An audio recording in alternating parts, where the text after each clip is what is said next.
38 homers in it, and the Yankees have 81 home runs in it tonight. And there are some names that when the season began, you wouldn't expect to see, like Abraham Toro playing third base and Romy Gonzalez on a consistent basis playing first base. No, definitely not. And a lot of the talk is about the Red Sox prospects, about who's not here, right, rather than who's here. So certainly you kind of feel like things are going to be turning for the Red Sox eventually. Well, things have turned for Carlos Rodon because there have been some bottoms, and now we seem to be real high on the mountaintop, huh? Yes, he's better than he's ever been right here, right now, in his entire career. More of a full repertoire, more confident, really trusting his catcher, trusting the pitching department. He's a different version of Carlos Rodon than he was even back with the Giants when he was dealing. All right, so he'll get Jaron Duran, Rafael Devers, and Rob Refsnyder 1, 2, 3 with Jazz Chisholm in at third base. Duran's had a very good season. Anthony Volpe is your shortstop. LeMahieu is at second. Goldschmidt's at first. And the catcher tonight is J.C. Escarra. And here we go, underway. And a first pitch swinging. Chisholm, who is in, is chasing. And Volpe's going over there as well. And neither of them are going to get there because the ball's in the seats. And part of the reason why the ball's in the seat, Carl, the wind is swirling in this ballpark. It's like they moved Wrigley Field to Yankee Stadium tonight. It's going east, north, west, south. Like any ball in the air is going to be a challenge. More from the meteorologist Buster Olney in just a bit. 7:10 we start, 68 degrees. We did have a slight shower go through the area about an hour ago. As Rodon, fastball slider combo, just misses on the corner. But a great show of his ability to get the strikes with that slider and the tunneling effect of the fastball slider that Coney talked about. They both look the same for so long, and then it darts down and away to a lefty. Yeah, that breeze was brought in by the Puerto Rican Day Parade today. Oh, yes. The breeze and the traffic. There's partying going on, boy. Yeah, we're waiting for the ballpark to fill up because the traffic is still backed up. Alec Cora said he got stuck in the traffic, and that's another one that's outside. So 3 balls and a strike to Jaron Duran, who comes in hitting .274. He's got 4 homers. The man's a triple machine. He's got 7 triples to lead baseball. When he gets those engines rolling, he can fly. And this is a 2-hopper to Goldschmidt. There is a race to first. He will peel off, and he'll beat Duran. There's 1 down. That's a big out. Jaron Duran, when he puts the ball in the air, it could be a double, it could be a triple. He's always thinking 2 out of the box. You get him out and you get the speed out of the way. Makes life a lot easier for Carlos Rodon. Here is Rafael Devers, noted Yankee killer over his career with a .374 batting average, 10 homers, and an OPS over 1,200 against the Pinstripes. And decent numbers against Carlos Rodon as well.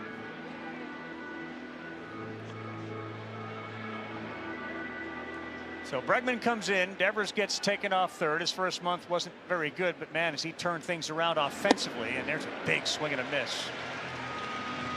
It's another new wrinkle, more of a sinker pitch than you just saw from Rodon. So he's got that now in his tool belt, especially against left-handed batters. Yeah. It's not just for show. It's a real weapon for him now. Hasn't landed the slider yet, but let's take a look at the evolution of Rodon, Coney. Yeah, like you go from a 2-pitch pitcher who was kind of stubborn, admittedly so, to really 4 or 5 legitimate pitches. But I think one of the biggest keys is you always look at a guy like Rodon that's had success up in the zone with swing and miss. For him now to throw that fastball down and have that slider as a chase pitch away, you have to give that man there a lot of credit for convincing him that this will work. And they once had a big blow up, very public, and they have since, immediately after, Rodon apologized for turning his back on Blake. As Devers reaches out, he sends a ground ball to Goldschmidt, and this race won't be nearly as close. There are 2 down. He went with a slider after getting him to swing and miss at 2 sinkers. Well, it's the sequencing of pitches, right? A couple of 2-seamers in, to Carl's point, and then you get a swing like that off of it. It's not just about that slider, it's about what happened previously. And Well done again by Rodon against a really tough hitter. How important was it back then with the Blake blow-up for Rodon to say, I knew immediately that it was a bad decision. I apologize as soon as it was over, to turn the page on it all. Yeah, it was the last day of the season. Yes. So you had to sit on that all winter. And that was his first impression here in the Bronx. So naturally, people thought, oh, he's not built for this. He's not going to make it here. Well, he's making it here. Rob Refsnyder, 1-0 pitch. Still trying to find the slider and the release point. This was the blow up.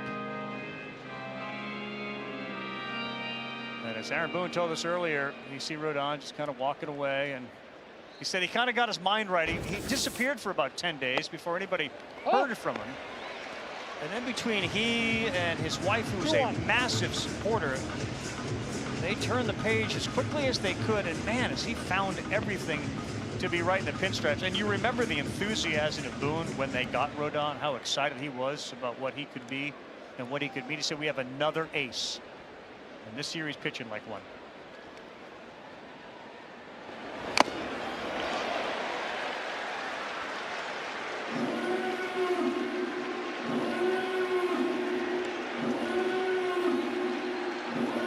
His last 4 games, 4-0 and 0.72 ERA. He has not allowed a home run.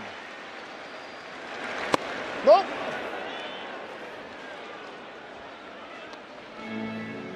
We're just in the top of the first. He hasn't really landed a slider. Every other pitch is working well. And every pitch so far this inning has been middle down, nothing up. He got him swinging, and that is a strikeout and a 1-2-3 inning for Carlos Rodon. You know, sometimes four-seamers at the bottom of the zone explode into the mid as well. That one did. Ben Rice, Aaron Judge, Bellinger when we come back.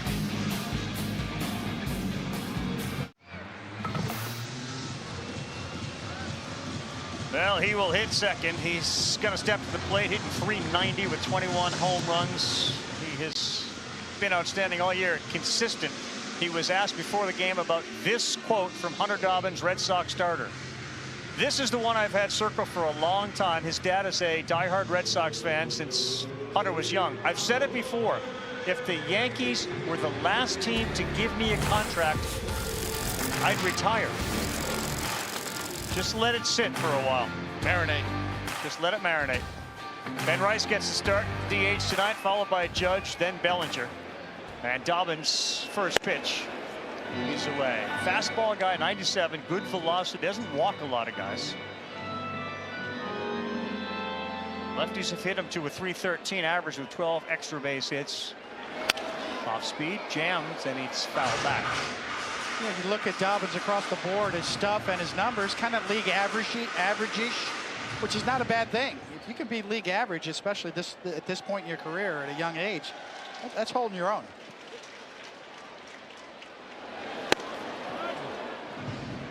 Slider at the top that he swings and misses at. We saw Dobbins make his debut on Sunday night. That was on the 6th of April against the Cardinals. He went 5 innings that night, 2 earned runs, 5 Ks. Boston put up 18 to support him that night. And the off speed misses. Challenge for the Red Sox, they do have an off day Thursday, is how many times through the order do you allow Dobbins to get so far early in his career? That third time through has really been an issue. Yeah, it's not only a question of familiarity, but stuff. Well, that's going to get down over the head of Campbell and in front of Refsnyder. So a 2-strike hit from Ben Rice to lead things off for New York.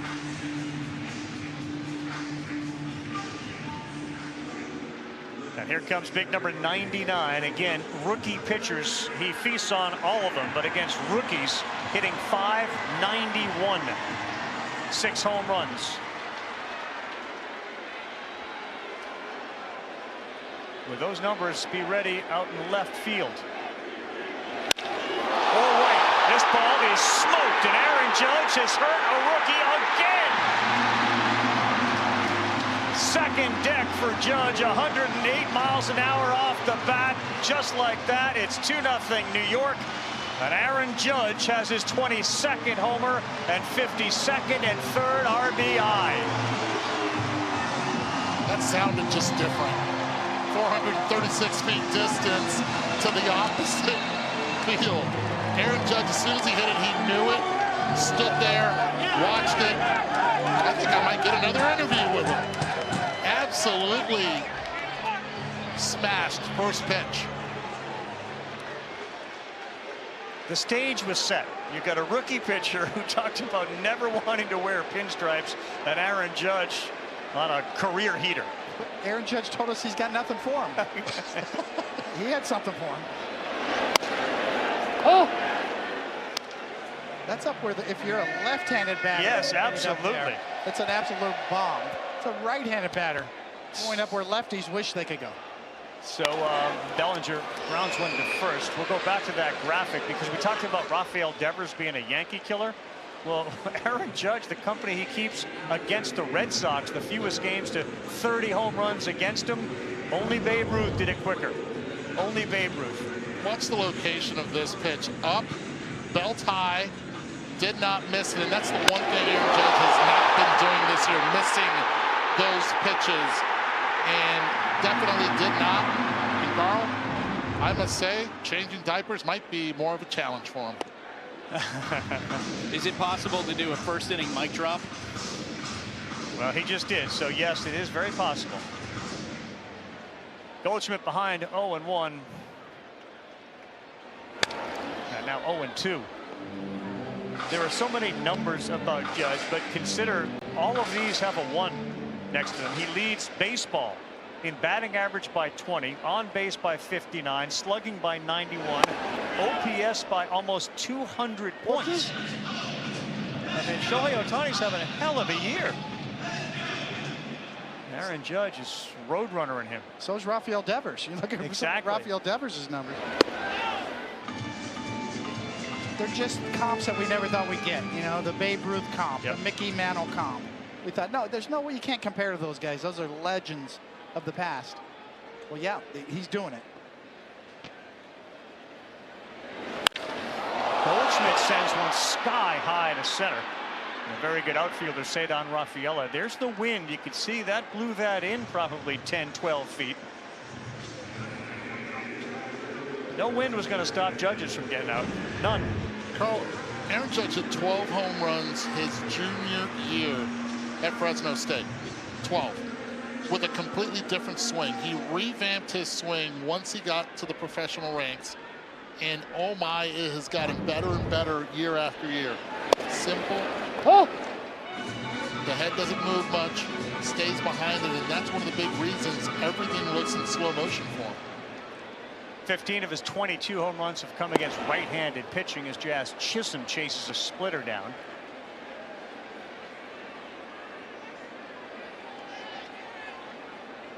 Well, we talked about the Red Sox starters not answering the door in the first inning of opportunity. And here's another example of them falling behind. Yeah, that's exactly what Alex Cora talked to us about before the game. They score runs. They have a lot of opportunities. They get things going on the base paths offensively, but when they fall behind early, you know, it's such an uphill battle for them, and it's so deflating for the entire team.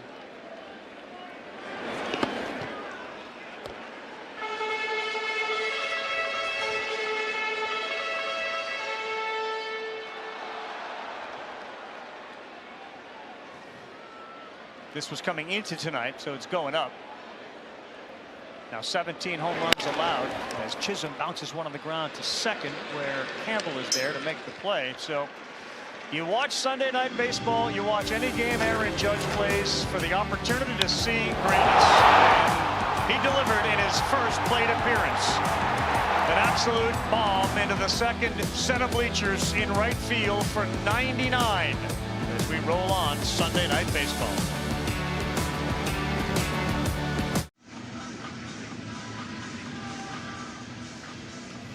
We are back live Sunday Night Baseball here at Yankee Stadium. The Red Sox and the New York Yankees. Aaron Judge runs out there and of course greeted by all the fans in right field and the judges' chambers as he does what they all come to see him do, which is to put a ball over the wall. And he does it against Hunter Dobbins to spot the Yankees a 2-0 lead. So the Red Sox will do what they've tried to do a lot, is dig out of a first inning hole. After a 1-2-3 first from Rodon, he'll get Carlos Narvaez, a former Yankee. Then Romy Gonzalez and Abraham Toro.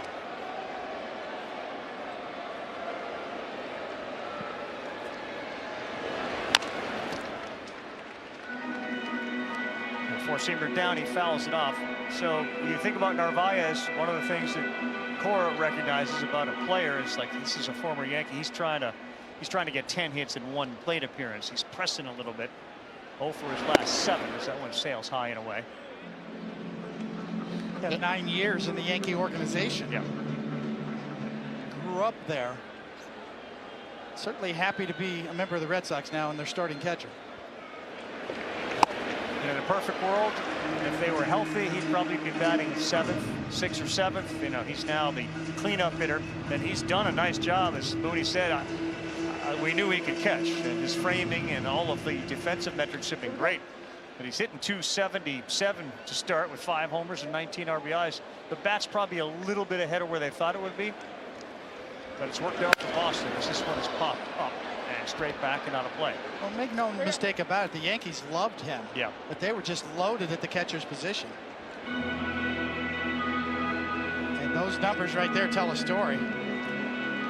That encompasses everything. Now, offense, defense, framing.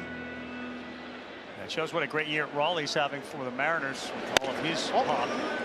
He's been right there with Ohtani and Judge for the Major League lead in homers. And 2 more last night.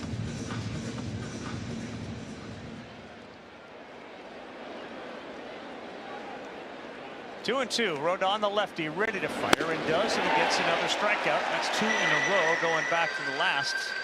A change up at 85, so you're seeing the entire arsenal from Rodon early. And what you're seeing is a pitcher that has thrown his fastball and his slider down, and the changeup. Both times he's thrown it up in the zone.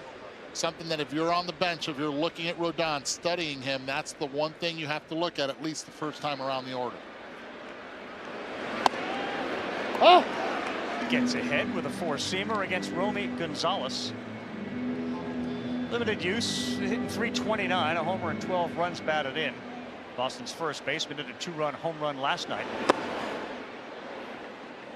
Of course, first base has seemingly been a big thorn for Alex Cora since he's managed, but this year the devastating injury to Tristan Casas, which led to the conversation. So who's going to be the first baseman? Does Devers move over there? Slow one to Chisholm, who fields and fires over the first. Terrific play by the third baseman, Jazz Chisholm, to get it out and get Gonzalez. Everything about Jazz Chisholm just screams athleticism. Whether he's at second base or short or even playing center field, but he loves being on the dirt. And he'll play anywhere. Somewhat miscast in Miami as a center fielder. Did not like it out there, but went out there without an argument. But certainly loves being back on the infield. And now Abraham Toro. But to his credit, you know, with DJ LeMahieu at second base, you know, Jazz openly said to Aaron Boone, I'll play anywhere. Just tell me. Before he came back from the injury, there was a FaceTime with Boone where he said, well, what do you think? Third or second? You know, let me know. And Boone said, I'm thinking third. Little different experience than the Red Sox had this year. A little bit. 0-2. And what I love about Jazz at third base, this is going to be a slider. He hears it in his ear. So watch what he does as soon as the pitch is about to be delivered. Takes a shuffle step to the pull side, anticipating anything being pulled on the ground. He can easily go to his left and make that play.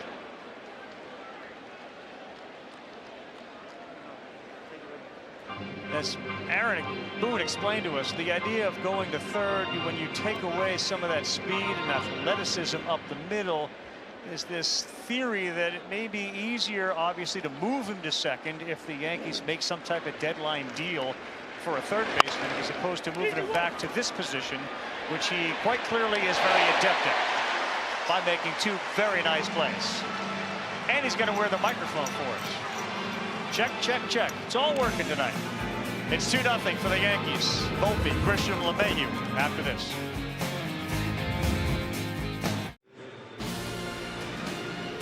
They get a couple of friends and maybe neighbors in John Hamm and Michael Che. Next week's Sunday Night Baseball matchup will be at Dodger Stadium for another great rivalry. Giants and Dodgers. We're going to Hollywood next week, 7 Eastern, 4 Pacific on ESPN, ESPN Deportes, and ESPN Radio. And our coverage will start special time 5 Eastern, 2 Pacific with Baseball Tonight, Sunday Night Countdown. Volpe back in the lineup after taking a pitch off of his left elbow. As Dobbins gets the benefit of a curveball call for a strike.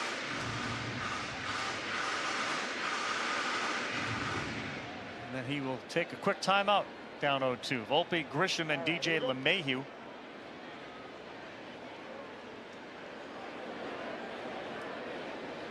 For a Yankee offense that leads baseball in on-base slugging and OPS. He's got an elbow guard on now from the shot he took the other night. Almost got another one there. Backup breaking ball. Yeah, you know when the backup breaking ball will hurt? When you have this happen 2 nights ago. Ouch. Oh. Like that sounded bad. Yes.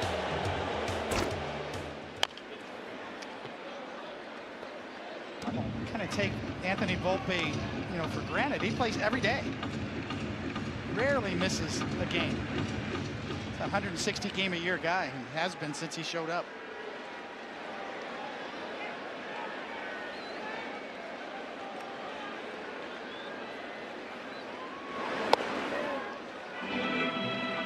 We did get confirmation, I know you were worried, that the Aaron Judge homer was a home run in every ballpark.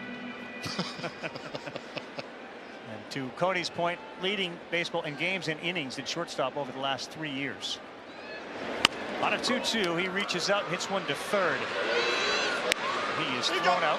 Nice play by Abraham Toro. The leadoff man retired, unlike the first inning when Rice singled and then Judge hit his 22nd.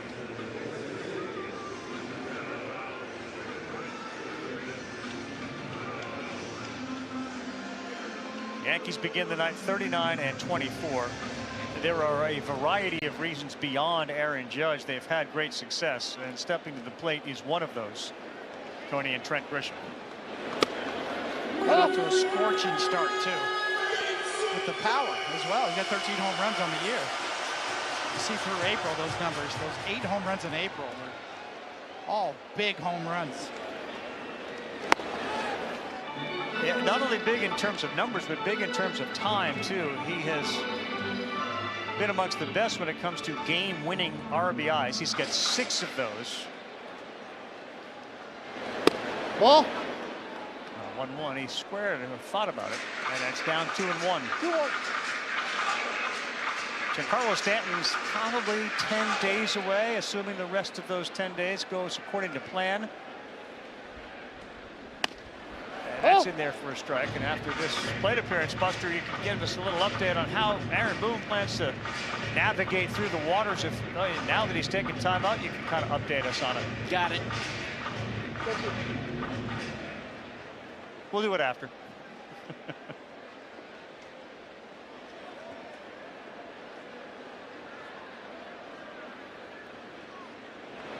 That's outside. Count goes full to Grisham. That's one thing that Trent Grisham has always had is a good eye. He understands the strike zone, corner to corner. Those 17 inches that are now being called by the umpires on the corner really benefit him.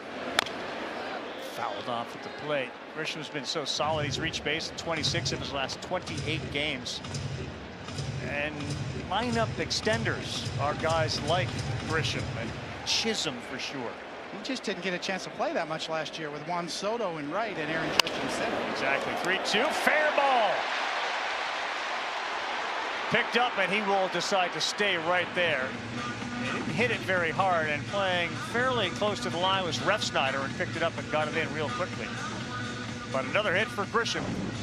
So, in the lowest swing rate when it comes to off-speed pitches from right-handed pitchers, decides to take a hack 3-2 at it and is able to get it there in the line, and that's a Yankee Stadium single. That's a nice smile too. Former LSU Tiger DJ LeMahieu. Buster, how will Aaron Boone deal with all those guys? It's going to be a logjam. There's no question about it, with Boone having to make choices on a daily basis. He said right now he's basically using 4 spots to play 5 different players. Well, when Stanton comes back, it's going to be 2 sets of 3, choosing 2 among those. But Mayhew's double play ball is fielded, and that is an easy double play by Trevor Story, and that will end the inning.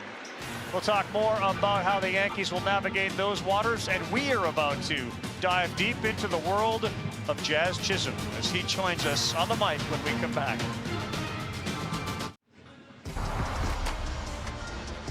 All right, we're back on Sunday Night Baseball. Jazz Chisholm is joining us. He said, when I was Ricky Bobby growing up, that's all I knew. Play at 100%, swing at 100%, throw at 100%. And then he got into this. Just go at 70%. That's been working for me. Play at 70%. Defense, offense, running everything. 70% is really enough to be a great baseball player. Jazz, welcome to the show. Hey, what's up, guys? How we doing? We're doing great. We are doing great. Thanks for doing it. Trevor Story leads things off. A couple of ground balls to third in the last half. Almost swing there.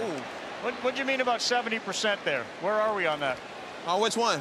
Well, you talked about 70% can be a great baseball player. Oh, yeah. I mean, it's just all about slowing the game down and not overdoing anything, you know what I mean? Not over, like, you know, I slid past the bag the other night, overswing, strikeout, and I feel like it's just more, you're more consistent when you're not overswinging, you know? Out. It's one. So we talked to your manager, Aaron Boone. He talked about FaceTiming you. I got the impression, Jazz, Aaron Boone really enjoys you, your personality, your company. Do you get that vibe from your manager? I really do. Yeah. I really do. I swear, like, I feel like we're really good friends. Like, I feel like we're, I know he's my coach, but I feel like I can go and talk to him at any time, you know, as a friend. What a great feeling that must be. And he's genuinely entertained by you. He loves your company, loves your spirit. I try to come in there every day and give him something new, you know? Hey, Jazz, what do you prefer, texting, a phone call, or FaceTime? FaceTime. I mean, I'm sure you could ask Booney and he'll let you know. I probably won't answer his text until like 2 days later, but I'll definitely answer his FaceTime call.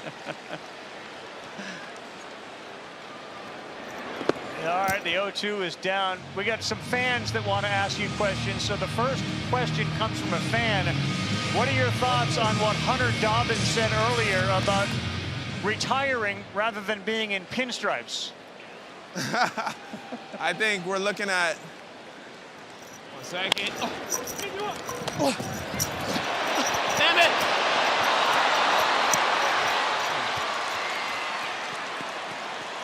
Spin throw. Spin throw is right. Difficult play. Difficult. Yeah, that's all right. We're going to get it. It's ruled a hit. A hit and an error. On the throw. Yeah, we're good.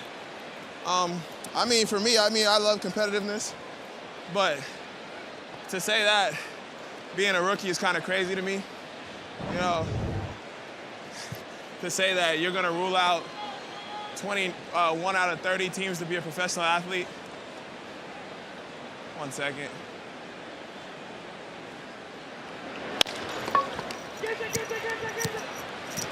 Big race here. The dive is out at first. Rodon beat Campbell, who dove head first to the bag, and there are 2 down. Guys, that's a heck of a play by Rodon right there. He's an athlete. That's a heck of a play. You saw the other day the jump throw that he made as well.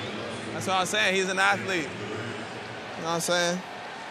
But like I was saying about that comment, I feel like if the Yankees was the only team offering you a job, that would be crazy, because the Yankees is one of the best sports franchises in the world. So I don't think that is even possible that that's the only team would offer you a job, if it's the Yankees. Rodon looking over his shoulder as that pitch to Duran misses down. That's a heck of a lead Rafaela's getting there down that third baseline. Yeah, but he ain't gonna do it. He see me here. He does it, I bet you he get picks off. The guy at the plate's known for doing it. That's Duran. Yeah, he's the wild child. He looks like Ricky Bobby too. He swung.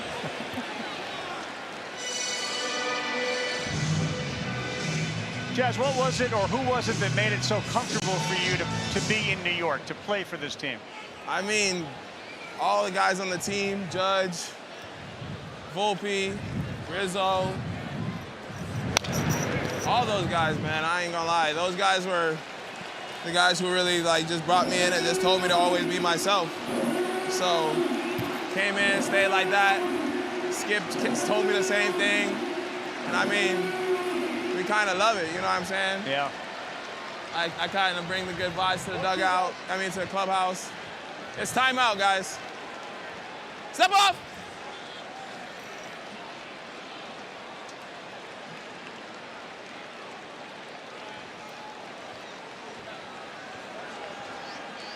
Hold up. Duran wasn't in the box. You can see his There's a front difference foot. between Rodon was wondering with the pitch clock, is he engaged or not? I couldn't tell either, I ain't gonna lie to you.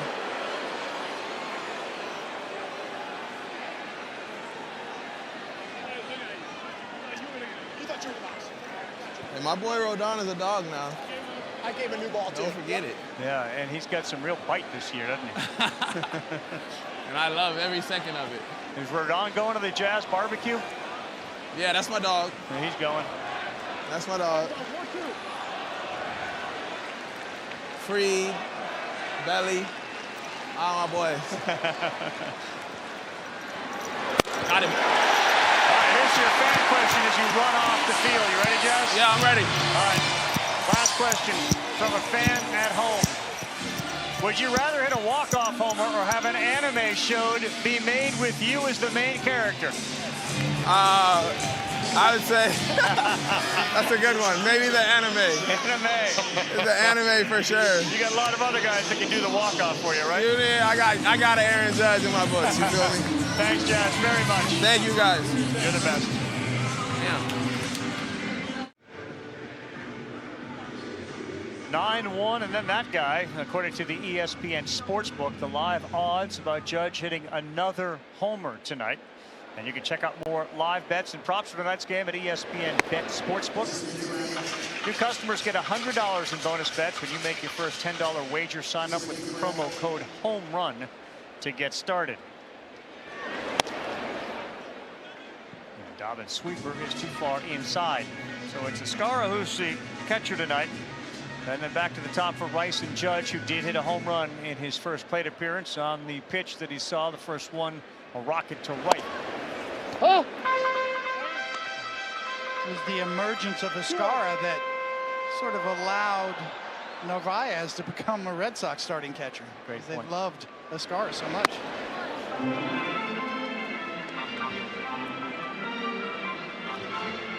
So, Buster, we can get back to it, too, because Ben Rice is one of those guys that's involved in the shuffle that Aaron Boone has been playing and will play when Stanton comes back even more on an easy play on a ground ball to first. Yeah, I mentioned that Boone is going to basically juggle two groups of three. He's got in the outfield Trent Grisham and Jason Dominguez and Cody Bellinger. And on a daily basis, he'll choose two of those guys to play, depending on the matchups, etc. And then he also has Paul Goldschmidt, Ben Rice, and Giancarlo Stanton. And then he'll choose two of those three guys. But as Booney said, and as I used to hear from Joe Torre, Coney, these things tend to solve themselves. Like we all anticipate, boy, when you got six guys, four spots, how are you going to find playing time for all of them? Who knows? Injuries seem to come into play more than we'd like. Okay. Well, the fan base has certainly kind of fallen in love with Ben Rice. He has been a great story so far and hits the ball as hard as anybody out there. Yeah, barrel rate, hard hit rate, exit velocity. He's got all those. And of course, most Yankee fans know the story of the kid that grew up in Massachusetts rooting for the New York Yankees. Famous picture of him when he was a little boy wearing a Yankee shirt, not a Red Sox shirt.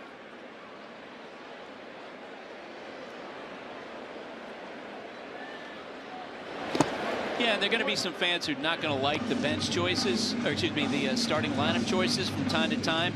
But you know what? What great bench options late in the game for Aaron Boone. Opponent brings in a left-hander to face Rice. There's Stanton. There's Paul Goldschmidt. First world problems. Yeah, there are good problems and there are bad problems. Yep. But it's a credit too to the Yankee organization, their player development, the ability to identify guys that will get better as they've gone along. We mentioned Grisham, another key component. The progress that Rice, and that's a diving catch over there by Abraham Toro. The progress that people like Rice and Dominguez and Volpe have made is just another layer of their success. He got robbed here by Toro. It's a heck of a play by Abraham Toro. When a lefty hits it the opposite way like that on the line, your first reaction is put weight on your left leg and then transfer, and he did a nice job of it. Oh! Sweeper in there for a strike to Aaron Judge. Four-seam fastball, the only pitch he saw his first plate appearance, ended up as a souvenir. This ball is skied towards shallow center. Rafaela coming in and continues to come in, and he's there to make the play. For Aaron Judge, 1 for 2. Splitter got him that time. Yankees got the Red Sox 2-zip. We go to the 4th for Carlos Rodon.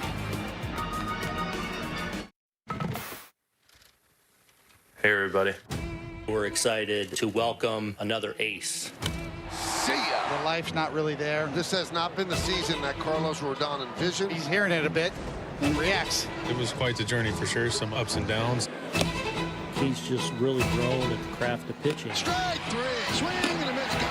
Big time pitching by Rodon. 11 major league seasons. He, of course, was with the White Sox from 15 to 21, the Giants in 22, and, of course, the Yankees from 23 through 25, 83 and 66 over that period as that first pitch lands for a strike against Rafael Devers. 6-game hit streak for Devers.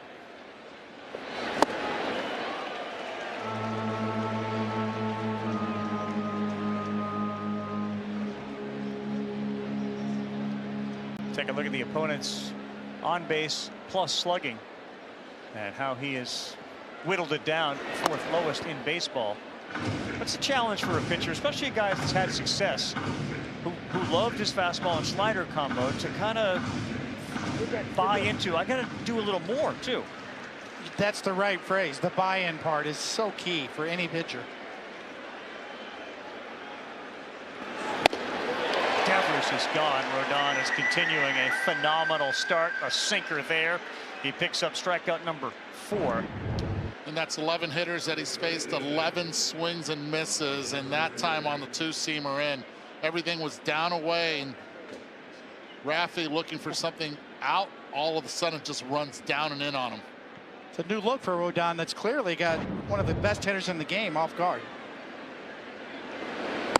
Back to that conversation, because at one point you probably say to yourself, but it's really working. Yeah, no, you see Rafi, boy, he's been going so good lately. He's got some fire in him. I love that guy, Rafi. He's such a great hitter.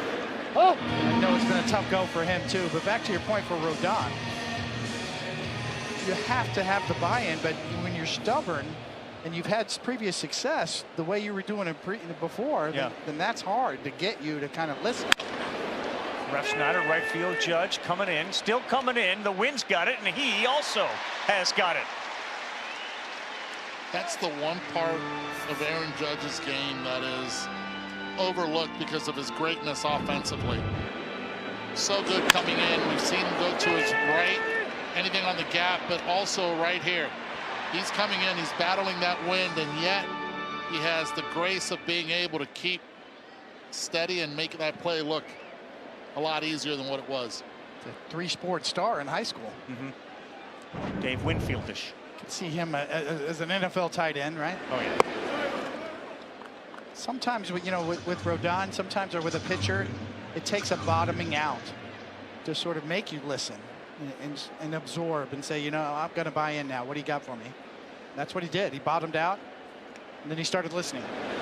Was that the Blake moment, or was it the combination of that and the season, the overall frustration? I think it started with the Blake moment 2 years ago at the end of the season. That was the last game of the season. Right. That he had that little tete-a-tete, shall we say, with his pitching coach, and kind of showed him up on the mound. So next year it sort of gradually started to turn, and then this year even more. It's been a gradual progression, but that graphic kind of tells the story. Yes.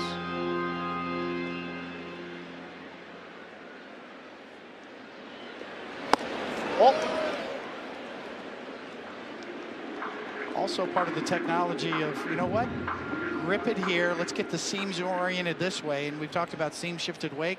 He's got a little bit of that going on this year, especially with his changeup. Yes, 3-1, dangerous hitter Narvaez, but that's going on a play. Plus the stubborn streak is part of what makes athletes and Rodon so successful. You're kind of chipping away. Great point. Hence the bottoming out that makes him realize, hey, I got to do something different. I got to get my body in shape better than it's ever been, and I got to start listening to what these guys have for me, because the technology is real, and the Yankees pitching development is real. 3-2, and that's foul. We saw Ryan Yarbrough last Sunday against the Dodgers. It was between Rodon starting that game and Yarbrough, and they said, well, in the end, we really need probably Rodon to give us 200 innings. So we're going to just kind of space it when we get an opportunity. That night, Yarbrough was incredible. Last night against the Red Sox, he got hit. But the injury to Cole puts greater emphasis on Rodon's role, with Fried, of course, sort of fronting the whole thing. And because they started off so well, you know, the plan is you have to pitch not only through the season, but into October, deep into the expectations of what the New York Yankees believe is the World Series. There is Max Fried. He's been so good as this ball is hit to right. That sends Judge back towards the corner. Right there on the track, he makes the play. Romy Gonzalez and the Red Sox are retired. He got him with a slider. It's 2-0. We hit bottom 4. We'll talk with the manager of the Red Sox after this. Back here in New York with Red Sox manager Alex Cora. What do you make of Hunter Dobbins so far tonight? It's been good. I mean, the big boy did what he's been doing the whole season, but besides that, making pitches, changing speeds, and giving us a chance to win. You played a long time. You managed a long time. When you saw Hunter's quote earlier today about the Yankees, what was your reaction? I got up, drank a coffee, and went to the Puerto Rican parade. Thanks, Alex. So many people at that parade today. I've been to a third consecutive year, and wow, every year it just seems like there's more and more. Over 1 million people expected in the parade, and they didn't exaggerate. Paul Goldschmidt up after Bellinger flew out to Durant. Parade started after or in the middle of the incredible tennis match that SportsCenter will have much more on between Sinner and Alcaraz. Must have been right around that same time. Started at 11 a.m. Hard one to second. Nice play at second base. Christian Campbell.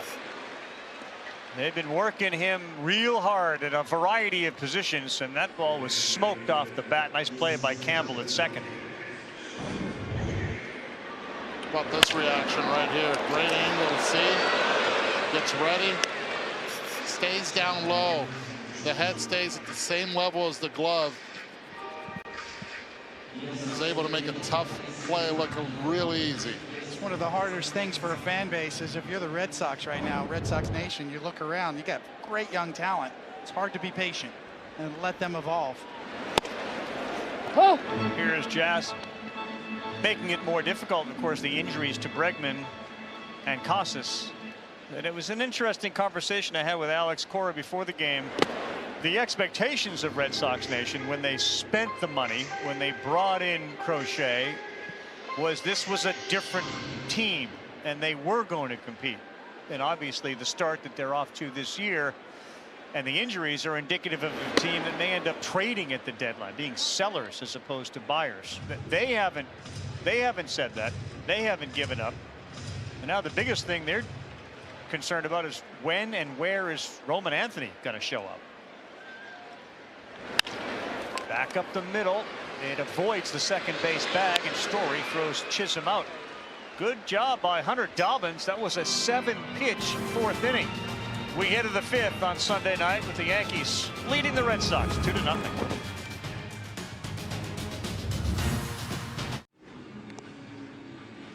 Back here at Yankee Stadium with Yankees manager Aaron Boone. You used to announce for a living. Describe what you saw on Aaron Judge first plate appearance. That's about as well as you can hit a ball the other way. That's about as pure as you can hit it. You know, first pitch fastball, and he did not miss it. Just a great swing. Carlos Rodon's evolution. What have you seen this year?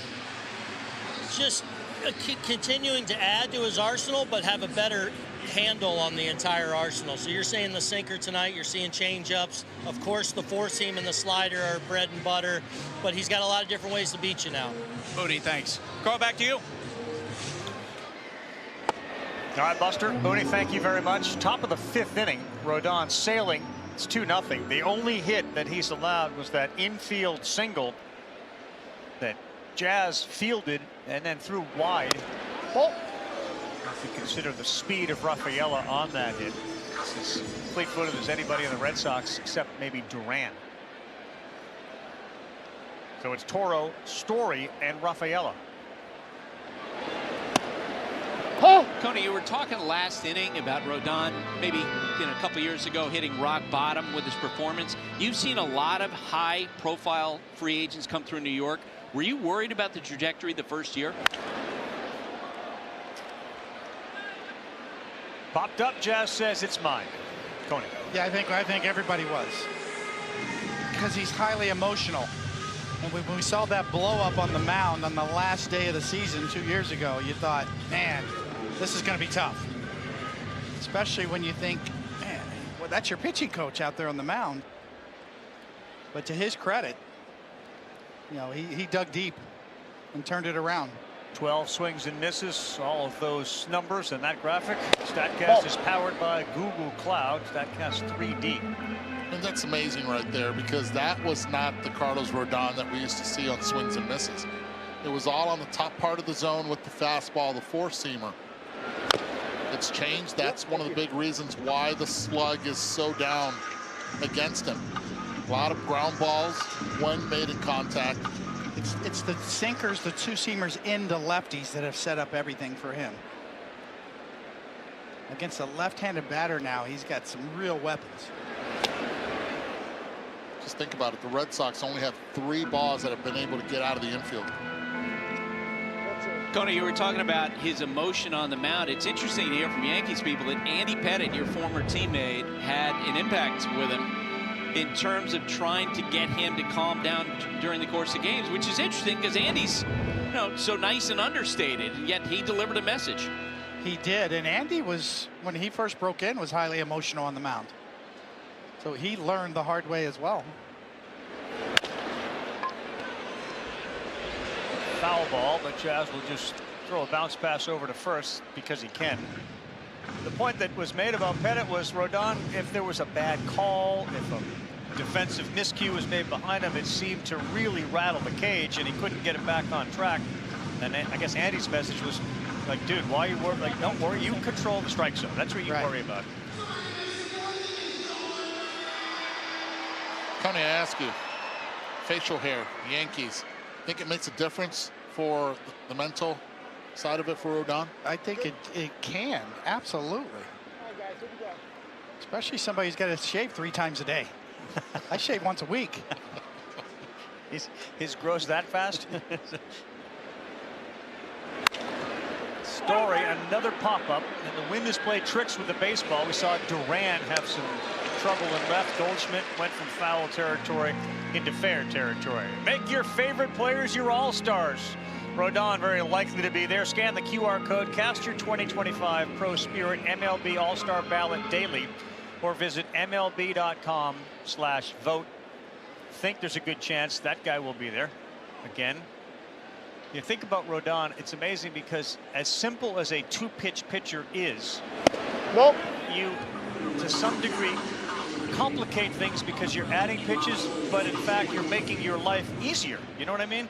Yes, you become much more unpredictable, and you have some protection for your best pitches. If your best pitch is your slider, setting it up with a changeup helps. Yeah. Taking a little pressure off of it here and there. There were some games where he would just pound four-seamers up and sliders down, and hitters almost could predict what was coming and lay off of it a little bit more, especially if he wasn't quite as sharp on any given night.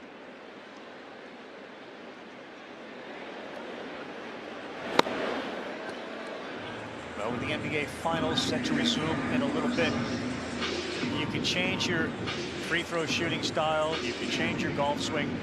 Like, how hard is it for a pitcher to learn a new pitch? It's easy to learn in the bullpen, harder to learn when that guy's got a bat in the batter's box during the live game. And then trust it to go from the bullpen to the game. Absolutely, trusting it is big.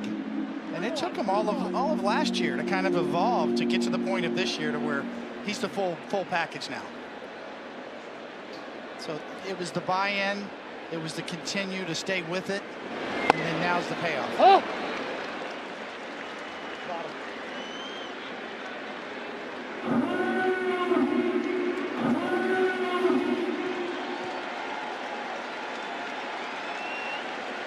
He's got 2 outs here in the 5th, and the 3-2 to Rafael is down, and he walks the speedy Cedar Rafaela, the center fielder, who will take first with 8 stolen bases. More difficult against the lefty. The second walk issued by Rodon tonight. At Ace, however you grill, we've got the perfect one for you. Because only your local Ace has all the best brands in one place, like Weber, Big Green Egg, Traeger, and Blackstone. That sounds pretty perfect. Ace is the place with the helpful hardware, folks. Now here is the rookie, Christian Campbell, who is having somewhat of a typical rookie year. He's had some highs and some lows. He really has, and it's going to be interesting to see who covers second here if Rafaela decides to steal, because I think it should be Volpe. The way that Christian Campbell has hit the ball the other way, higher rate hitting opposite field than on the ground to the pool side. In there for a strike, just to amplify that point. So his last 16 games, he's got an on base of over 300. In the previous 13, he was 091. He has swung the bat a little bit better recently. Swings and sends this one deep down the line in right. This is close, and it is out of here.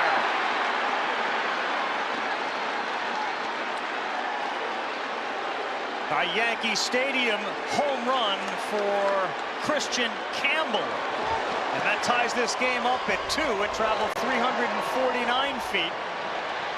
And his buddy Rafaela knows all about short home runs as he gets a high 5, and we are knotted at 2. And you have to look at the location of the pitch. Christian Campbell has a swing that's designed to go the other way. We talked already about the infield and the coverage, but the location up. Missed. It's been down the entire evening. And if you miss it here, it might just be good enough at Yankee Stadium.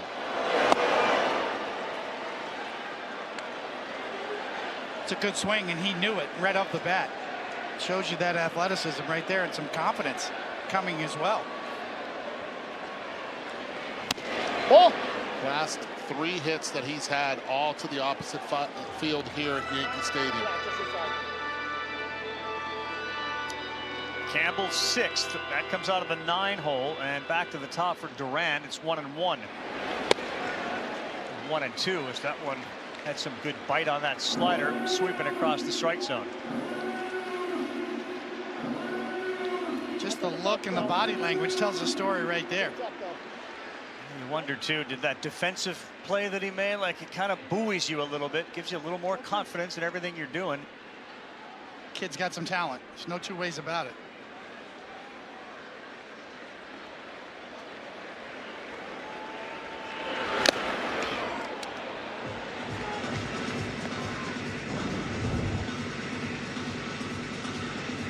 Closed stance, almost a la Edgar type Renteria, and as soon as he hit, he's like, stay fair, please stay fair. You see the tilt of the head on his way to first. And Duran strikes out for the second time tonight. Rodon gives up the home run. Rare for him this year. It's a new ball game. We're going to the bottom of the fifth here in the Bronx. KC and the Sunshine Band. Christian Campbell riding on home. 2-2.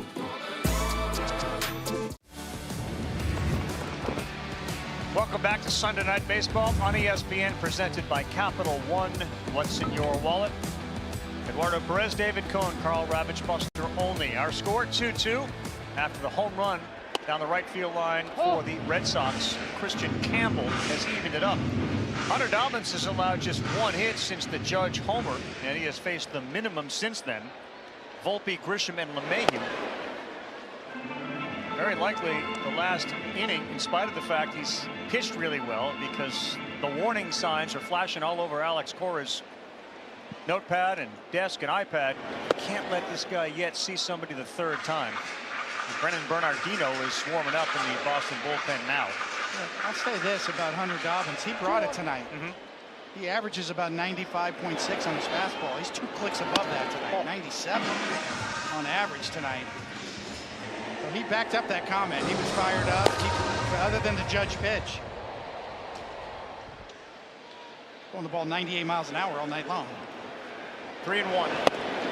He gets the call there. Fastball right down Broadway at the knees at 96. And he's given his team an opportunity, especially after that home run. The composure's been really good.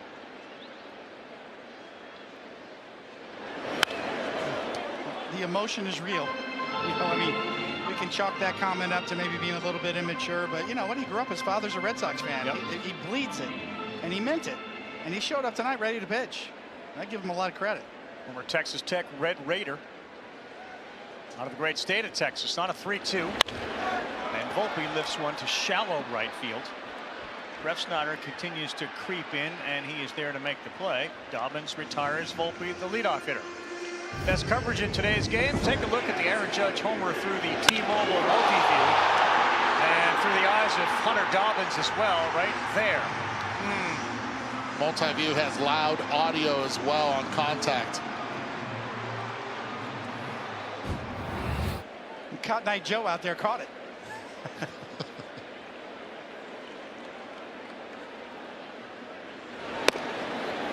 Strike one to Grisham. How do you get to that next step where you can see an order 3 times? Your manager lets you do it. Stay in this game. You throw the ball like you have tonight, where you earn it. It's a bit of a meritocracy. You know what? There's a little bit of eye test here. I like what I'm seeing. Let's let him run a little bit here. Alex Cora very much like that. He trusts his eyes. Well, he got Volpe after falling behind 3-1. Kind of lost in the home run from Campbell was the plate appearance from Rafaela, the batter before, who was walked. Well, Rafaela and walks don't generally get along too well, but that walk allowed that homer to tie the game. Dobbins has not issued a walk tonight.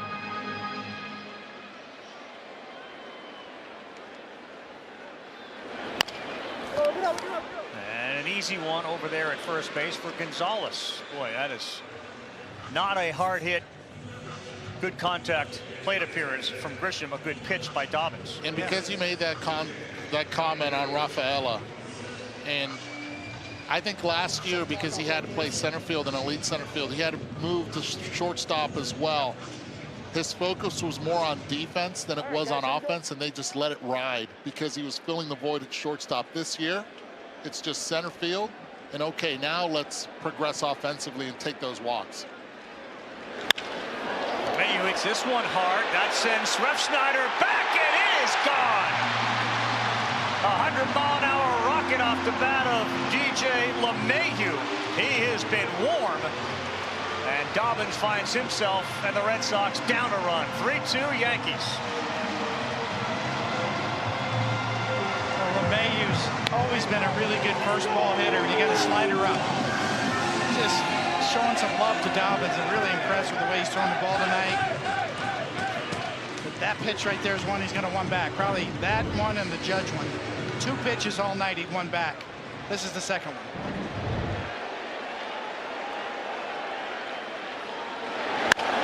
Guerra, that's a ball rocketed. Gonzalez flips it. Dobbins, perfectly played. A former quarterback in high school. He took the pitch from Gonzalez, and Dobbins got to the bag at the same time the ball landed in his glove. Really good defense tonight by the Red Sox on the right side of that infield. Looking like a middle infielder playing first base to the left, and the pass right here. The option. Decides to go with it. Hunter Dobbins playing his position perfectly. We're back here. New ball game after the Red Sox had tied it at 2. The former LSU Tiger DJ LeMahieu exits stage right. He's got his eye on the Yankees, and when this one is wrapped up, he'll maybe turn his focus to the LSU Tigers as they attempt to get to Omaha and play in the College World Series to join Arkansas, Louisville, Arizona, UCLA, and Coastal Carolina. He was a superstar when he played for the Tigers, and this is kind of a show me time, isn't it, Buster, for DJ LeMahieu? It is, because we're less than 2 months away from the trade deadline, and look, you described perfectly. You put Jazz Chisholm at third base, and then they're going to give a run here for DJ LeMahieu, see what they have leading up the trade deadline, because you know at some point there are going to be options at second, at third base. LeMahieu can change the trajectory of that based on how he performs.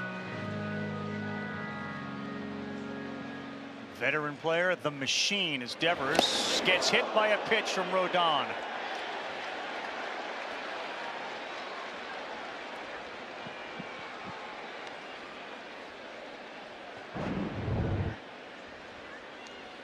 We've thrown so many good two-seamers into Rafael Devers tonight, and that one just got away from him. And that's the problem. When you get underneath just a little bit with that two-seamer, you can run up and in. And it's lookout time for Devers. You can see Rodon, his reaction. Not what he's trying to do. Rob Refsnyder. Tell you what, just to keep a lookout, after the Christian Campbell home run, a pitch was up. Now Rodon's been pitching a little bit more up. Pitches are staying elevated. First 4 innings, there was a lot of control down in the zone. Oh. Yeah, another one top of the zone, called the strike. First time the Red Sox have had the leadoff man on in the game, and we're in the 6th. Refsnyder and then Carlos Narvaez.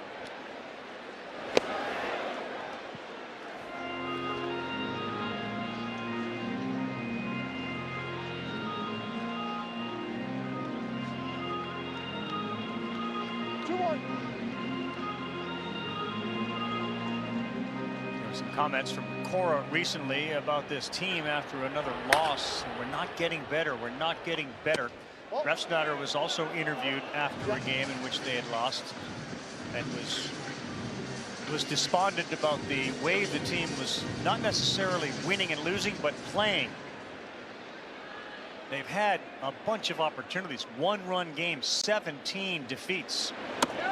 That one is inside, and Rodon, a hit batter, and now a walk, and likely a visit for Matt Blake as he comes out. Blake will talk with Rodon. I spoke with Alex Cora about the state of the Red Sox before the game. Where's Alex Cora right now mentally? Me? Mentally? Yes, you know, I appreciate all the texts, you know, from people. The legend, Peter Gammons texts me, "Are you okay?" I'm like, I'm great, man. I just ran 3. I'm good. You know, obviously it's been a disappointing season to start, you know, like playing below 500 is not acceptable, but understanding that, you know, it's 162 and we lost our first baseman and our third baseman for an extended period of time. We haven't pitched. It's not lack of effort, not lack of ideas, it's lack of execution, to be honest with you. And then, you know, the way I see the season too, man, we lost, what, 17 games? 17 one-run games, and at one point it has to even out, right? Like, I mean, I believe, I believe it should. One thing that the Red Sox have done is become a lot more athletic. We saw that with Campbell, and now they got a threat with 2 on, and Rodon throws a first pitch strike to Carlos Narvaez. What a moment this could be for Narvaez, the former Yankee. having a terrific season. The cleanup hitter for Boston. Struck out and walked. What have you seen here in this inning in which now 10 pitches, 7 balls? There's a hit batter as well. Yeah, Eduardo pointed it out. A little bit up with some of his pitches and then an over adjustment down. Having a hard time getting off speed pitches over for strikes.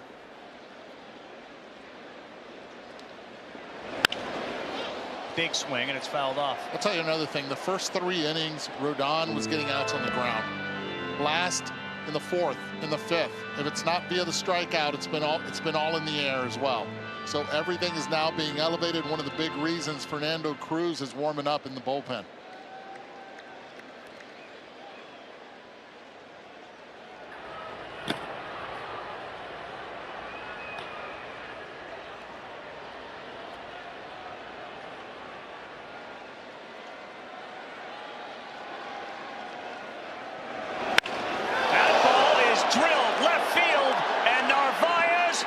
His moment.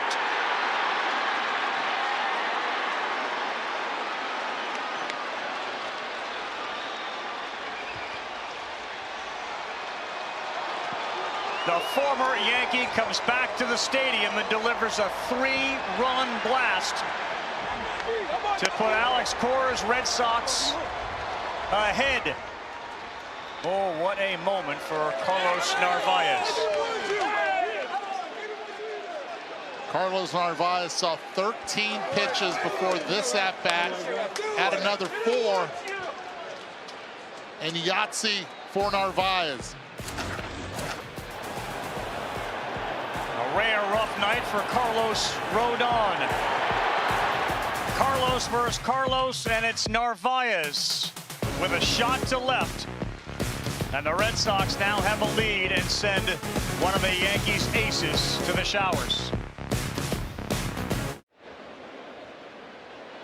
With Rodon out, the righty Fernando Cruz into the game. That first pitch was fair, foul, then it stayed foul from Romy Gonzalez. Take a look at Cruz's numbers in 23 games. Terrific ERA, very high strikeout rate. Comes in after the Red Sox had 5 of their last 6 hitters score.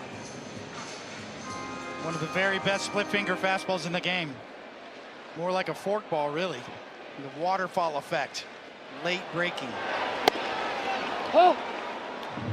Tell you what, I managed Fernando Cruz in Puerto Rico. He was a shortstop.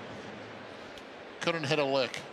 Best thing that ever happened to him is get on that mound, and boy, has he worked his way to where he is now. There is that filthy splitter right there, and Gonzalez is gone. Tony, watch where this pitch is to Narvaez. Yeah, I give Narvaez a lot of credit. Now, certainly Rodon wasn't sharp, got himself into trouble, but this is 95 miles an hour above the belt on the inside corner. This kid's for real. Sox fans should be really excited about this catcher they have right now. He signed, beat him to the spot. And Cody, he signed his first pro contract back in July of 15 for $50,000. Oh. He was described by Baseball America as a low bonus sleeper. He said how incredibly proud he is to wear the Red Sox uniform, but he said, I'll always be super thankful for what the Yankees did for me. He said, I grew up with them. It was 9 years. I'm incredibly grateful for what they did. This ball is over the head of Goldschmidt. Judge will pick it up, heading to second, Toro. And he dives into the pool with a double.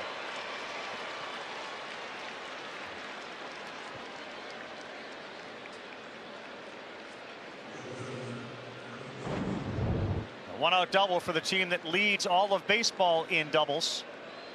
Yeah, when Tristan Casas went down, everyone in Red Sox Nation was wondering who's going to come up. Toro's been filling in at first, at third. Bregman goes down. Busted it out of the box because Aaron Judge got to it, made a good throw. Yeah. So with 1 out, the Red Sox have exploded for 3 in this inning. They got 2 in the 5th, 3 more now in the 6th. A chance for Story to drive in a run. Fun.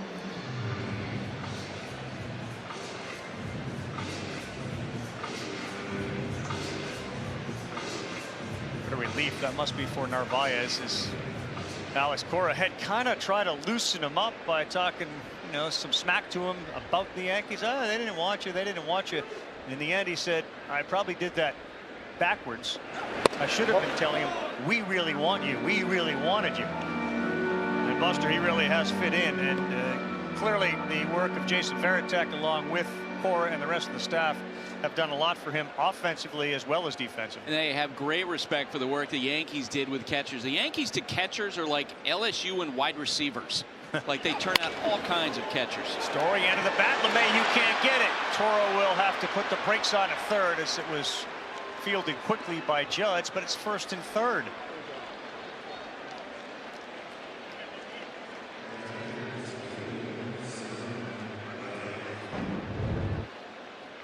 You look at the numbers, Cody, and statistically this is generally not going to be a hit given how hard it came off the bat. Right. But the Red Sox just keep coming, though.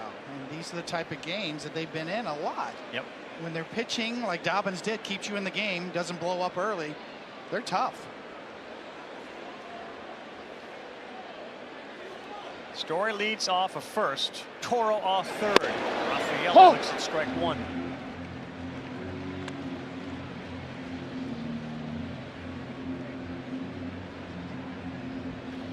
Really surprised with the velocity. Rafael at the plate, 1 out, first and third. That Jazz isn't in. Yep. A little bit more. It's going to be really difficult to double him up on anything hit soft.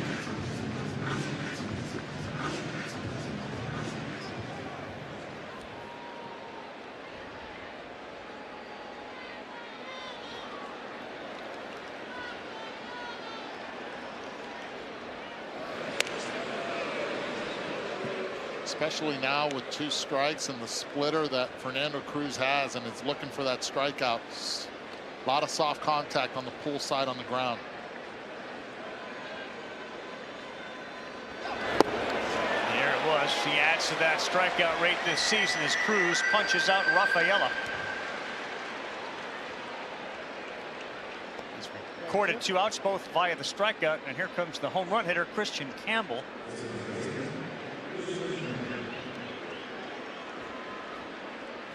Two-run home run down the right field line to about row 3.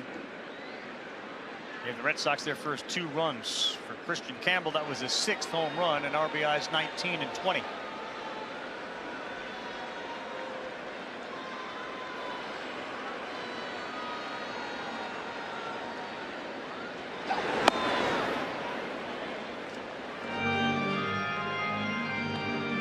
Easy to look at teams like the Dodgers, the Yankees, you know, those that have great success. Part of that is because they do deliver in the clutch. 2 outs, runners in scoring position. That's been a problem for the Red Sox.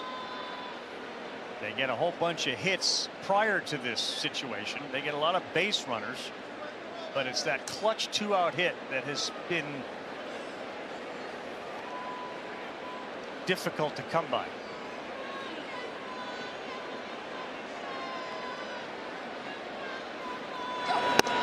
Especially for Christian Campbell, who even with 2 outs was able to hit that home run, but coming into this game, 0.96. That's the lowest in all of Major League Baseball.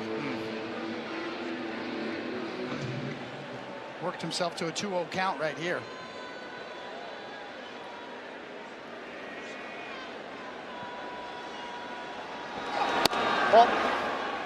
Missed in. 3 balls, no strikes. Jaron Duran on deck.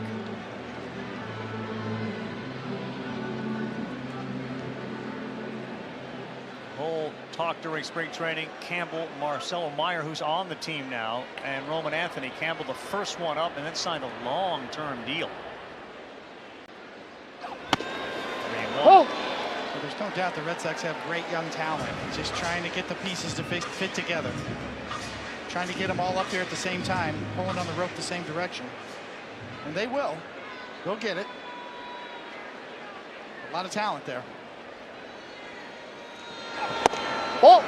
Nope, the bases are loaded as he walks Christian Campbell.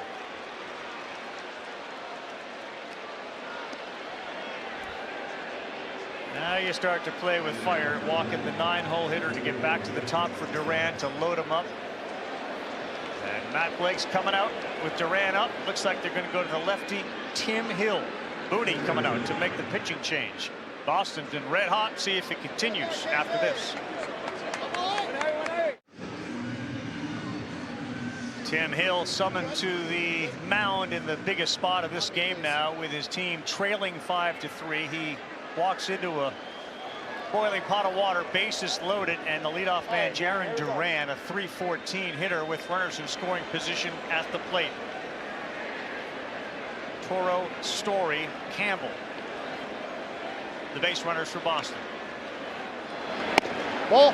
Side armor, boy, that was close, but it doesn't get the benefit of the call. It was off and in. It's 1-0.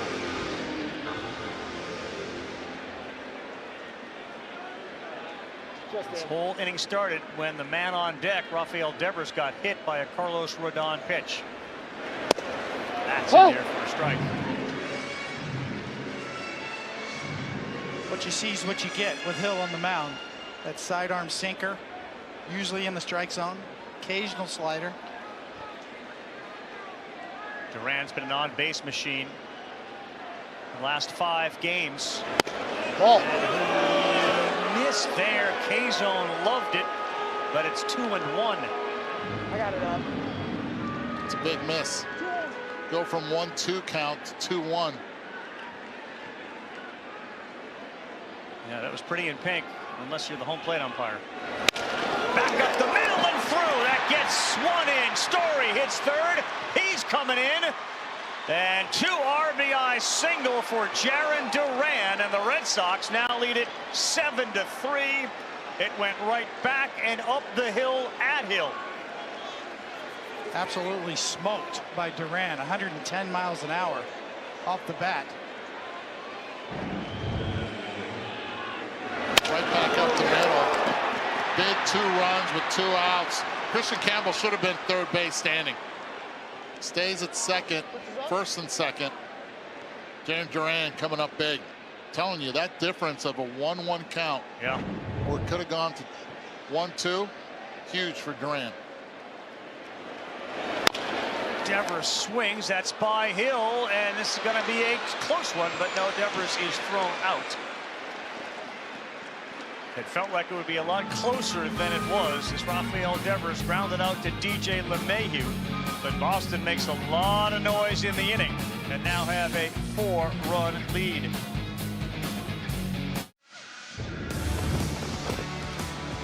Back on Sunday Night Baseball on ESPN, presented by Capital One. What's in your wallet? When Rafael Devers' ground ball got past Tim Hill, it felt like this was going to be a close play, and then Devers pulled up, which led you to wonder, was he hurt? You'll get a chance to see Alex Cora's reaction when Devers comes off the field.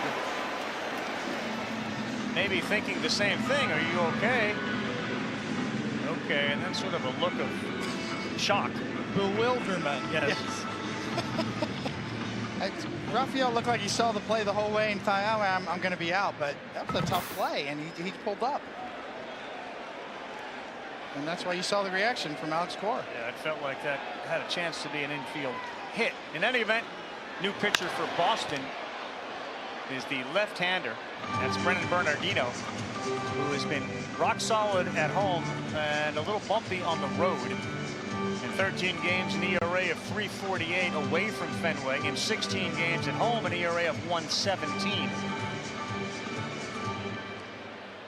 6th inning, Boston 7, New York 3. Oh! A 5 spot at the top of the 6th for the Red Sox to take over this game at this point. And Carlos Rodon kind of cruising up to that point as well. Now it's Rice and then Judge. And he went. It's a big batter, though, for Bernardino right here to be able to get Rice, knowing that he has to face Aaron Judge from the right side. You'd rather have him face him with no one on.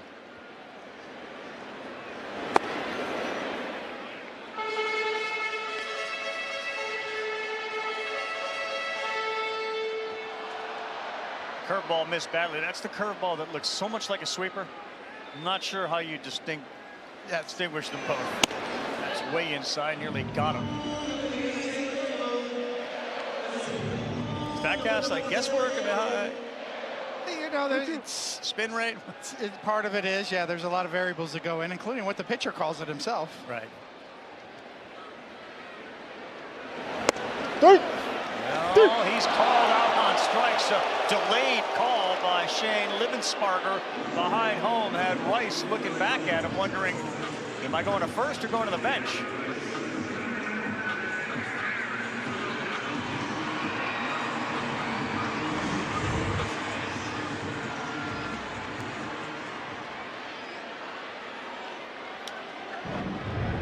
Slight delay.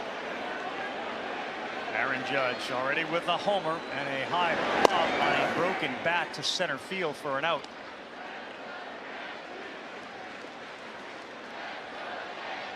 Probably one of the biggest pet peeves for an announcer, right? Is a late delayed call from the home plate umpire.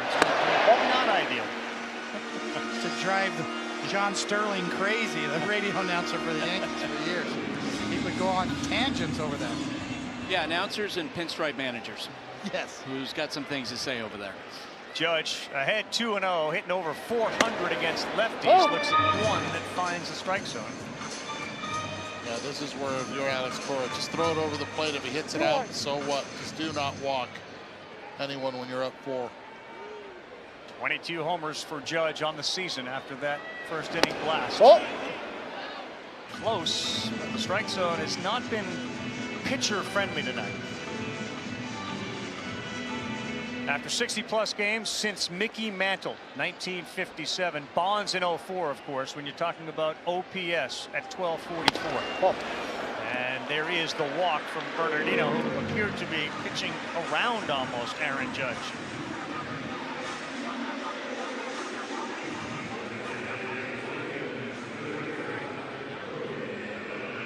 Now you go left on left for Cody Bellinger.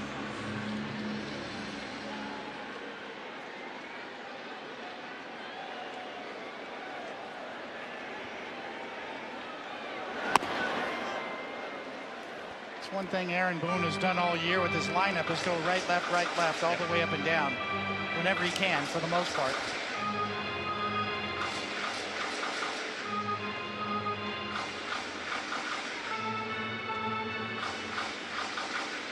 Your team, your players, baseball your way. Get personalized highlights and push notifications just for you. Download the MLB app today.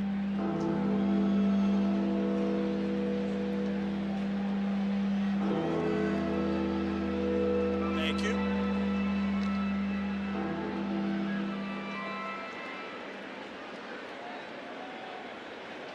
Bellinger is a very good hitter against lefties with a .358 average. After the conversation with the catcher Narvaez, Bernardino throws a strike in there.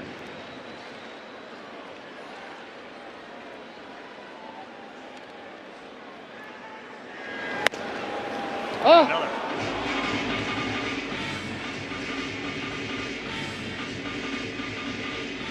Now this is where Cody changes his entire approach with 2 strikes. He does go the other way. Great call, Eduardo. He shortened up and slapped it into left. 2 runners on as Bellinger continues to do a good job against left-handed pitching. It's old school hitting that's gotten him back. We saw it last year with the Cubs, again with 2 strikes. Doesn't stride, quiet, puts it down and uses the entire field. Just starts being more of a slap hitter and sacrifices the power to be able to put the ball in play and use his speed to his advantage. Yeah, he almost inside out at that a little bit. Garrett Whitlock, the right-handed reliever, is getting warm in the Red Sox bullpen as their pitching coach, Andrew Bailey, comes up to talk to Bernardino. Again, don't forget the walk to Aaron Judge. Earlier in the game, we saw a walk to the 8-hitter. Cedon Rafaela come back to haunt Rodon when Christian Campbell jumped him. So Paul Goldschmidt's OPS against left-handed relievers this season is second best in all of baseball. It's at a 1758. The only person that's better than him standing at second base, Aaron Judge. Not only relievers, but he has obviously hammered left-handed pitching. In 67 plate appearances. With one swing, he can make this a very close ball game.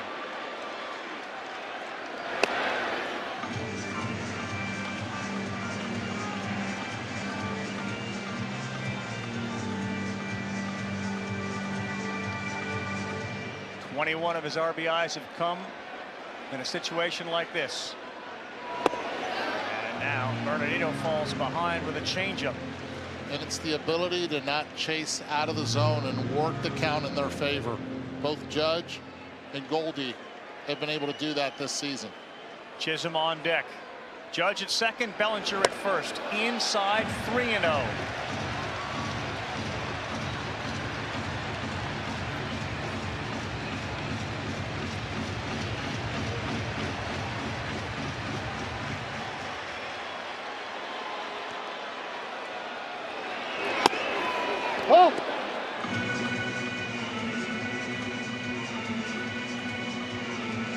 Bernardino's numbers against the Yankees in his career have not been good. In 12 games, an ERA of 12.27.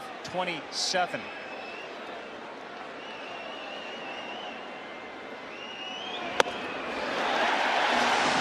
tying run will come to the plate in the form of Jazz Chisholm after the second walk of the inning from Bernardino loads the bases.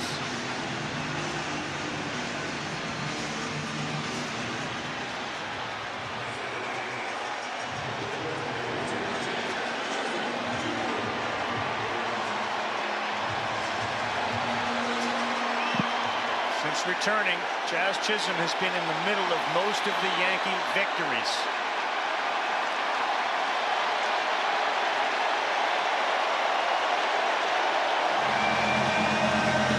The crowd here on a Sunday night in the stadium is on its feet, all of them.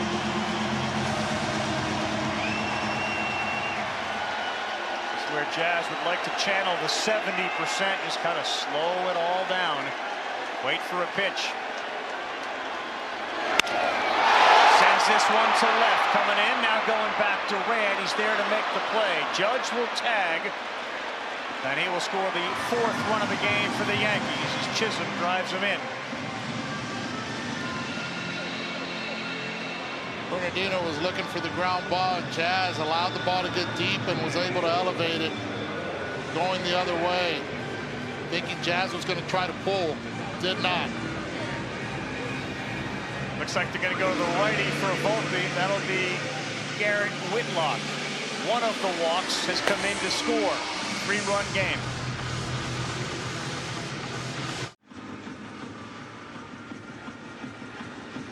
Cardholders get exclusive tickets to every MLB game. Can I get a couple? Eligible Capital One Rewards cardholders, you can redeem your rewards for tickets to your favorite MLB teams throughout the season on Capital One Entertainment. Scan the QR code to learn more.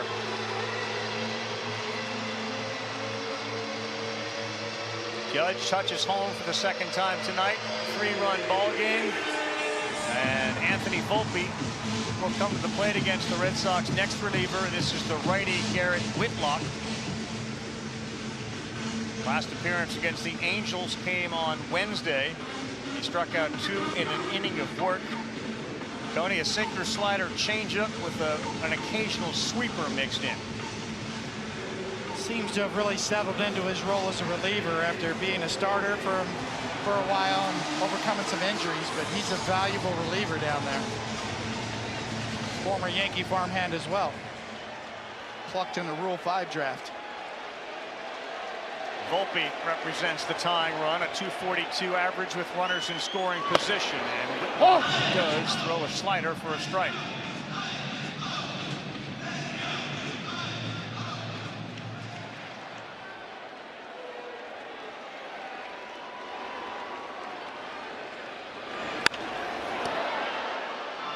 Pretty good hack from Volpe on that one that he fouled off. Imagine a lot of Red Sox fans wondering, Dobbins 64 pitches, why not leave him in? Gave you a chance 2 times around the order is what the Red Sox wanted out of him.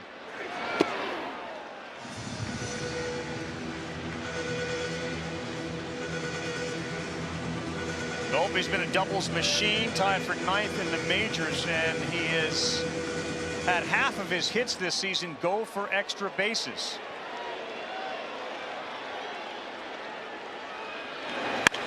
Back up the middle, hits Whitlock's leg. There will be no play, and they'll be loaded. And now we have to see if Whitlock is going to be able to stay in the game. A 100-mile-an-hour hit off the bat meets Whitlock's leg, and obviously in some pretty significant pain. I say he stays in, but that's going to leave a mark, Coney. How many of those that you get in your lifetime? I still have scars on my shins. Return to sender. Kind of got him up near the right cheek, hamstring area.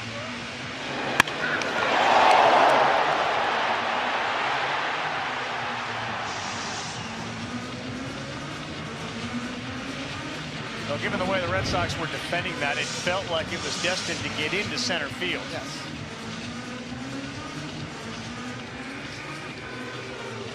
So Volpe a single. They are loaded for Trent Grisham.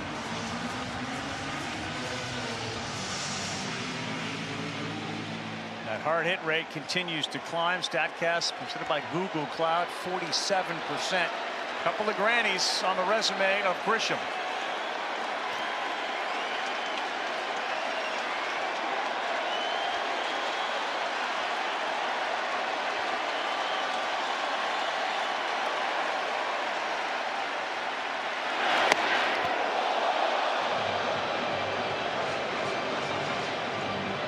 Adrenaline take over? Do you think he feels that in his leg when he pushes off? Probably not right away. It usually takes a while for it to settle in as far as the pain goes. You see Grisham playing the clock here, waiting until the last minute to get in the box. 13 homers on the year for Grisham. Pours one in, 97, good movement. One thing Grisham has done this year is swing more aggressively than he did last year. Took a lot.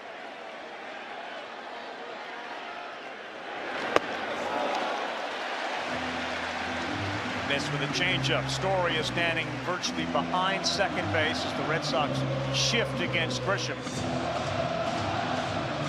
And it's gotten loud here at the stadium tonight.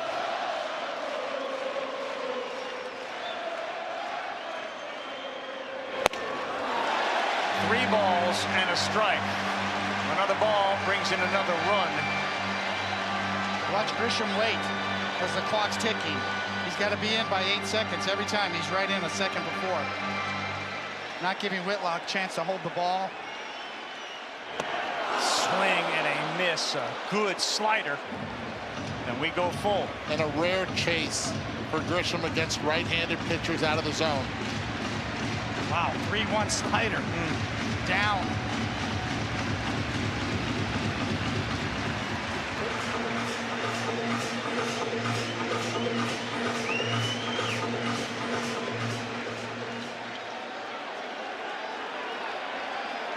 He steps in, engages his eyes with Whitlock's.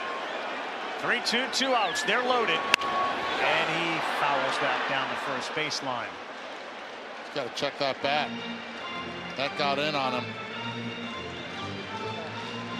Whitlock's got some guts. I'll give him that. Bases loaded, 2 back-to-back sliders. Both of them probably out of the zone.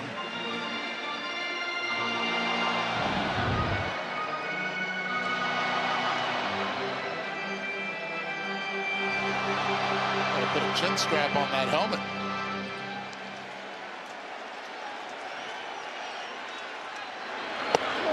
Did he hold up? He did, says the third base umpire. A Tomlinson, and that's ball 4. It's 7-5.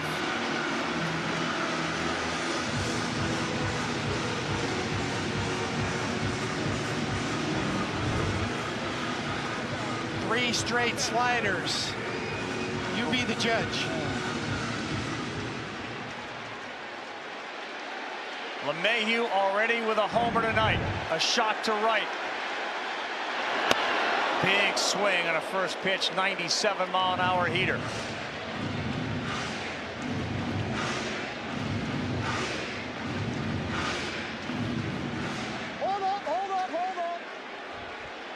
all started with a walk, and it could have been worse. So the Ben Rice pitch would have been called a ball to lead off the inning. The delayed strike calls, right?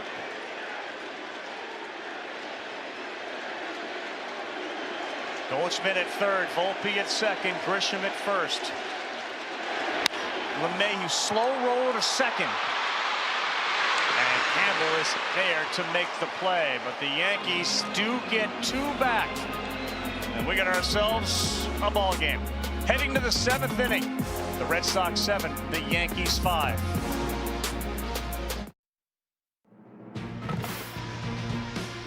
I hope you're at home enjoying this one. It's a good one. Another typical Red Sox-Yankees battle on a Sunday night. Or Sunday Night Baseball on ESPN, presented by Capital One. What's in your wallet? Tony, you've been a part of so many of these. Wilyer Abreu will face Jonathan Loaisiga. They do tend to be different, don't they? They do. It never gets old because the fan base on both sides won't let it get old. It means so much. You feel that as a player. Getting this guy back was important for the Yankees. Power arm out of the bullpen, Jonathan Loaisiga. It's 7-5, and Wilyer Abreu, 13 homer, steps in as a pinch hitter for Boston.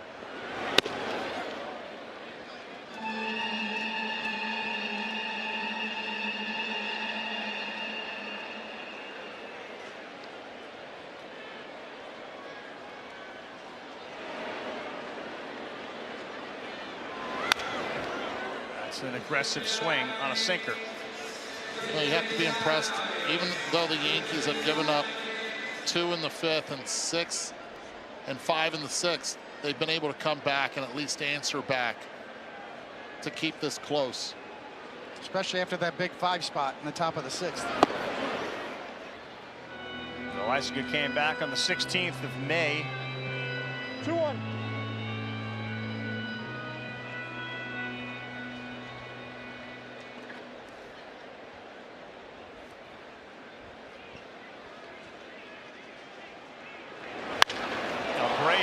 Left field. This one's carrying. Bellinger turns and now stops shy of the track. It's an interesting point. You know, we talk a lot about the young players for the Red Sox, and Abreu's part of that as well. Still relatively a young player, but if you were going to call up Roman Anthony, how would you fit him into this lineup? I play him in center, and I bring Rafaela's athleticism. I'd sacrifice a little defense if I have to, but I bring him into the infield. And Narvaez got jammed. He may need a new bat. You guys just mentioned Roman Anthony, and he is a freak of nature and killing it with the Woo Sox. He hit a ball 497 feet. It was a grand slam. It was the longest homer this year, according to StatCast, major or minor leagues. And there are the numbers: a .290 batting average, 10 homers, 21 extra base hits, and all those numbers in the right-hand column get everybody even more excited. Nothing left to prove. Nothing. The question is the fit. How do you fit him in? So I think it's important to state the obvious. If Rafael Devers agreed to play first base, it would open a clear path for Anthony to be in the big leagues. I agree, but I'll tell you this: the Boston Red Sox, even with Rafael Devers at third, could have easily won a championship as well. And you could have still left Bregman if needed at second after having signed him. Last year, Max Muncy with the Dodgers. I get it. He's not the best defender at third, but you know what? The offense also takes over. Narvaez to Chisholm. And a nice throw across the diamond. Yeah, most people that follow the Red Sox, cover them, root for them, figure they're going to have to trade an outfielder. I mean, they have an exorbitant number of good young outfielders. Abreu, who we just saw. That's elite defense, too. Duran's another one whose name has been kicked around here recently. But Alex Cora beat the drum of, we got to get runs. We need to score runs. We need to win games. There is a difference. The Yankees have won a lot of games. The Dodgers win games. There have been years where the Red Sox have won games. But if the development piece is on the development of the player, where's the learning to win? is that sacrificed? It's a great point.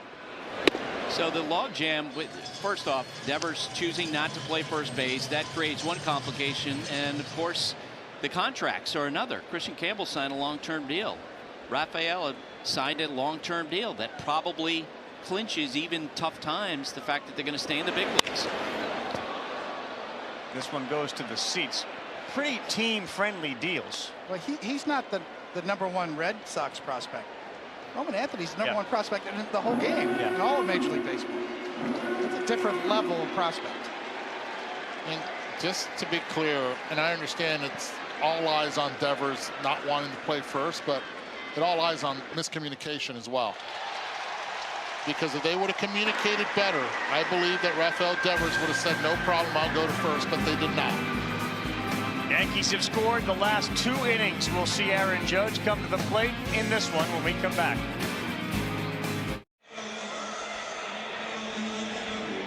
Sidelights of this game, the starter for the Red Sox, Hunter Dobbins, talking about if the Yankees were the only team that offered him a contract because he grew up an anti-Yankee guy, he would not sign, he'd retire.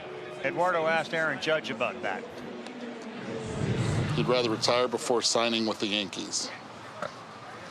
Hey, you got drafted by the Red Sox. You know, everybody can have their opinion, man. You know, that's the beauty of this world that we live in. So, man, I love wearing pinstripes. I love showing up to work every single day, getting to play in this stadium and play for this organization. So, yeah, I got nothing.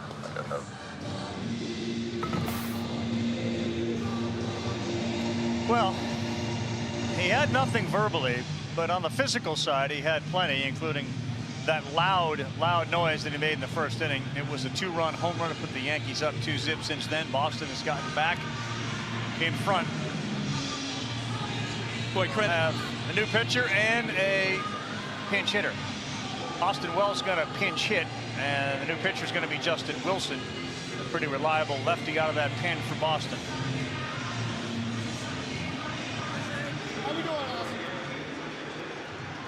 So they go left with a lefty, and then it's Ben Rice and Judge.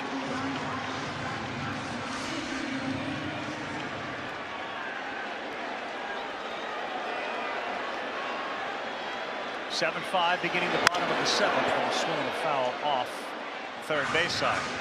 Yeah, Carl, you said, as you mentioned, with Judge, his response, look, Hunter Dobbins pitched well after this, but Coney, I learned from you, players love situations like that behind the scenes. I've been on both sides of that myself.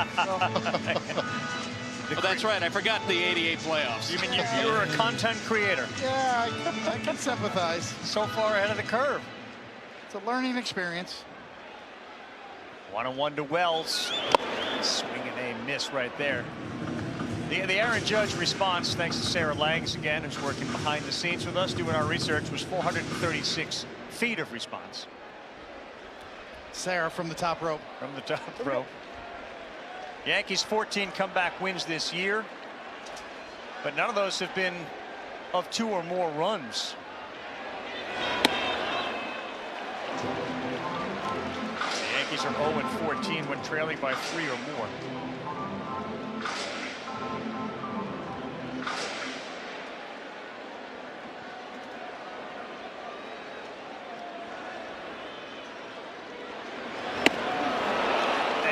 Wells is gone. Justin Wilson went with a slider to pick up his first strikeout tonight.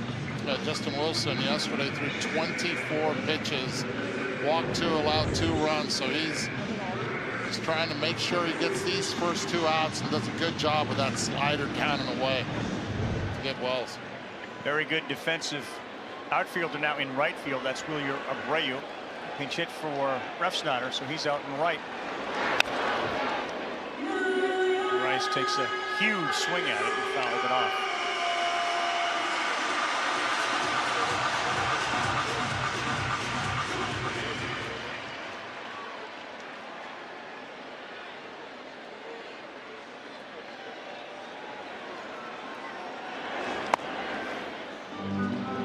You know, pitcher Coney has a guy with the guy like Judge there, but only a 2-run lead.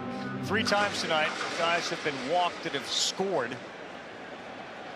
To Eduardo's point and yours too, that's why these first two guys are so critical. Don't want to give up a free pass. Wilson throws that fastball in there for a strike.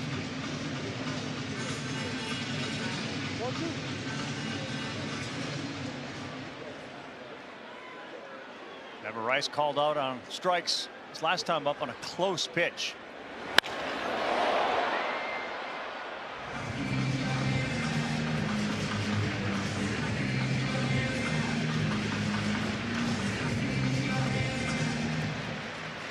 Justin Wilson's been around the block.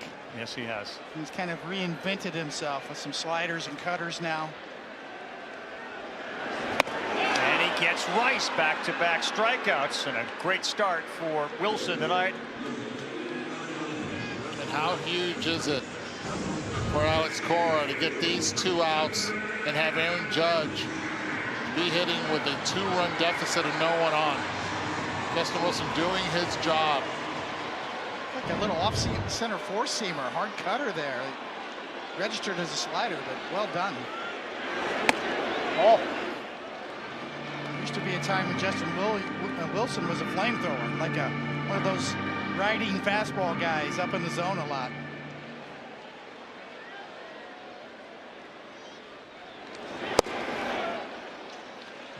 If you're going to stay around this game, you better adapt. And he certainly has. He's been pretty good. Conversation was about Rodon. Yes. He's been pretty good for the Sox, too, so far.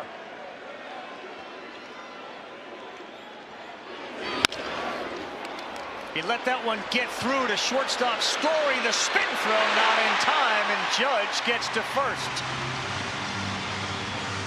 It looked like Wilson may have had a chance, thought about, do I try to glove it or let it go to the shortstop, and Story did everything he could. But the athleticism of Judge allowed him to beat it out. Well, if you're going to hit 390, you're going to have hits like this. You know, the Babbitt God smile. Just by the pitcher, just up the middle enough. Take it and run. White taking 3 points away. 393. Yes. For Aaron Judge. Smelling that hit. So tying run at the plate now in the form of Bellinger. Singled his last time up. That was with 2 strikes, went the other way into left field.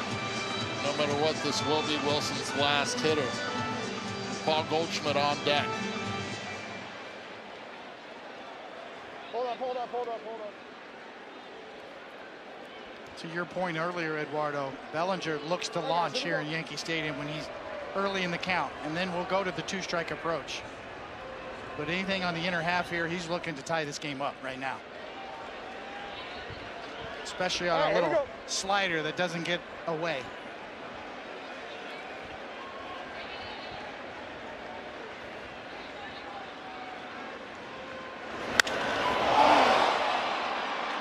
On the infield, Story with the wind blowing that thing all over the place, and Judge's footsteps in his ears is able to make the play to end the inning. You mean the 17th? That's hearing footsteps. You can hear him. Just got underneath it, and we will head to the 8th on Sunday night.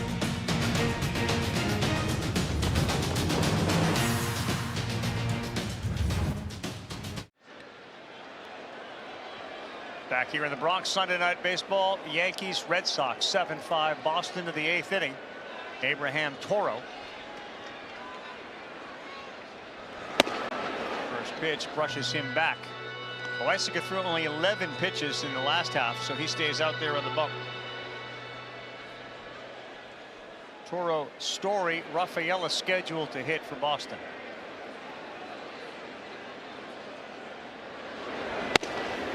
Oh. 1. Austin Wells stays in the game to catch for New York.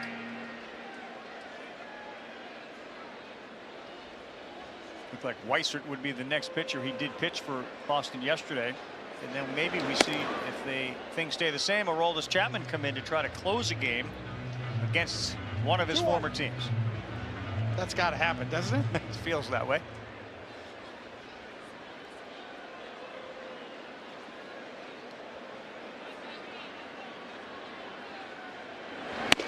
Oh.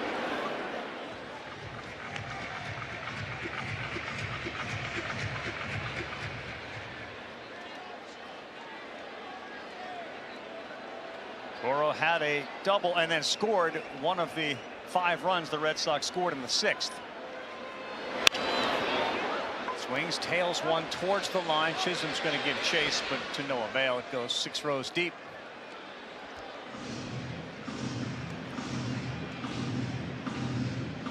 Food in the oven but don't want to miss a pitch? Just tell Siri, set a timer for 10 minutes.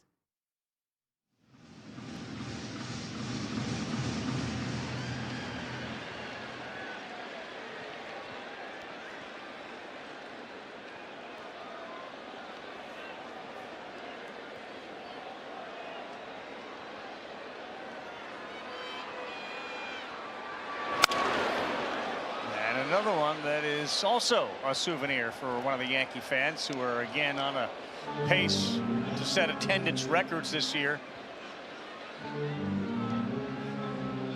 Wise investment, by the way, by Hal Steinbrenner to get involved with the Judge negotiations last minute, because remember there was a whole bunch of real talk about him going to the West Coast. He had options. He had a lot of options. He wanted to come back. And probably took a little bit less to stay here. But absolutely, I think personal relationship with the owner is very important. And Aaron Judge knows that, and he's developed it. A couple of foul balls. The next 3-2. That ball smoked. Right. Judge looks, and it is way gone. What a night for Abraham Toro as he turned that pitch from Loaizaga into the second deck and increases the Boston lead to 3. It's 8-5. Saw 9 pitches. Saw everything that Loaizaga had, from the sinkers to the changeups to the curveball, and on the fastball, coming in at 97 miles per hour, left in a hurry, right down the middle. He knew it.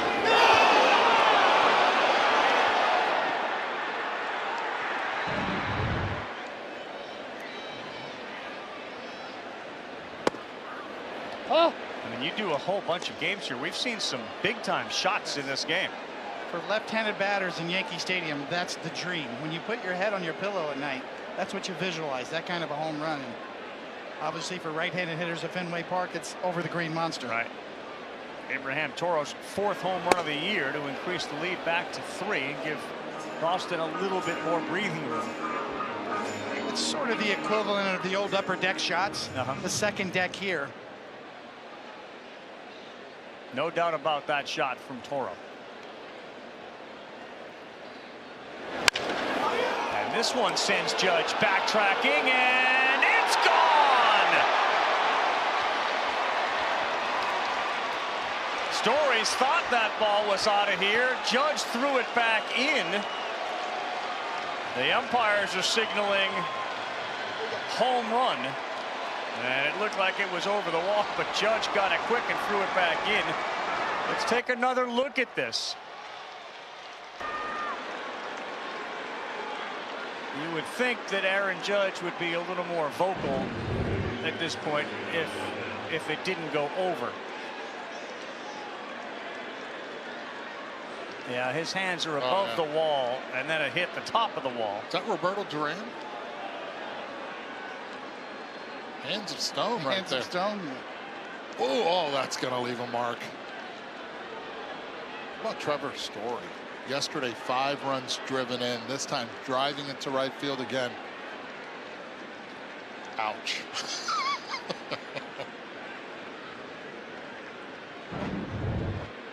Ouch, and no ball.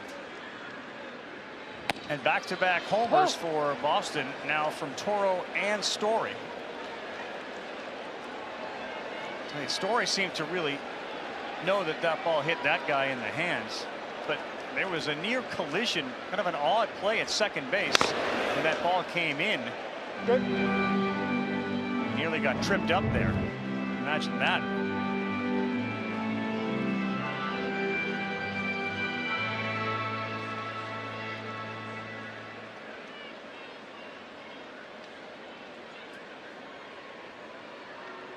It ricocheted not off the top of the wall, then his hand, but the hand, then the top of the wall, and came back in play. And he wasn't reaching over the wall. He was back. No. No, we don't have to have a Jeffrey Mayer conversation. Nope.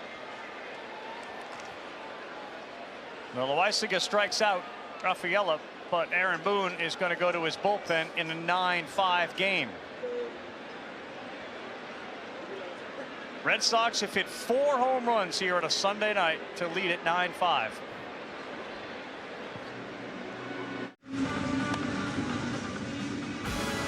Our next WNBA game Tuesday night on ESPN and ESPN Deportes at 8 Eastern. Angel Reese leading the Sky against Brianna Stewart, Sabrina Ionescu, and the New York Liberty. Coverage tips with the WNBA Countdown Show at 7:30. And then the game at 8. Back here in the Bronx, not going the way that the Yankee fans had hoped tonight, as Brett Hedrick is now on the mound for the New York Yankees. 9 games there are his numbers. Boston's bats have showed up, though, here in the rubber game of this 3-game set. 4 long balls. And they have all come in the last 4 innings. And that man right there, Christian Campbell, got the party started in the 5th. Yeah, Rodon was cruising at that point. Yeah. Campbell shot him down the line.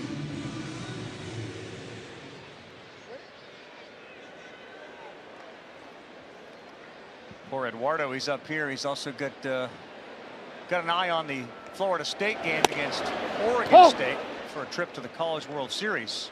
How are things going, Eddie, as a Florida State alumni? Not good, Carl. Not good. Not good early on.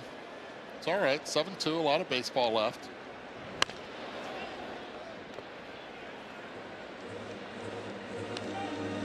Festivities at Omaha start on Friday with the College World Series and the 8 teams battling for it all.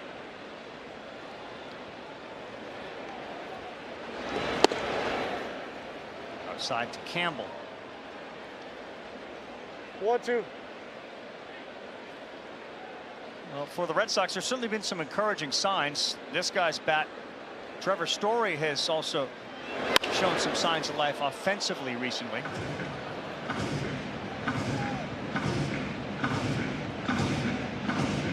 Campbell playing well at second base as well tonight.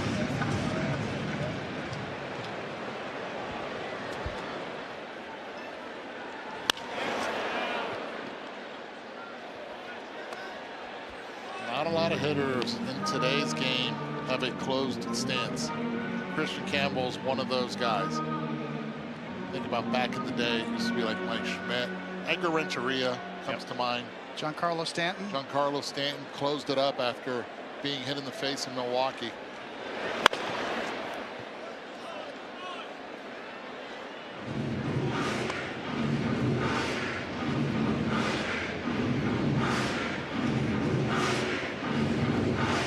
Sometimes you spin off, especially with quick hands like Chris Campbell has. You spin off a lot. You can drive the ball well to right, but in Boston, right field's a poke. Similar to for pitching, the more you try to stay closed, the more you fly open sometimes. Sort of a reaction to how you start. See where the Red Sox started this game and what has happened since. Rodon really started it as Campbell fouls off his 4th consecutive pitch. 7 for their last 15.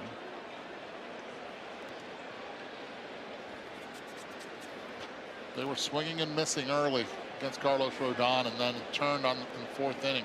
Started making more contact until they got to him. He broke through with 2 in the 5th, 5 in the 6th, 2 more in the 8th.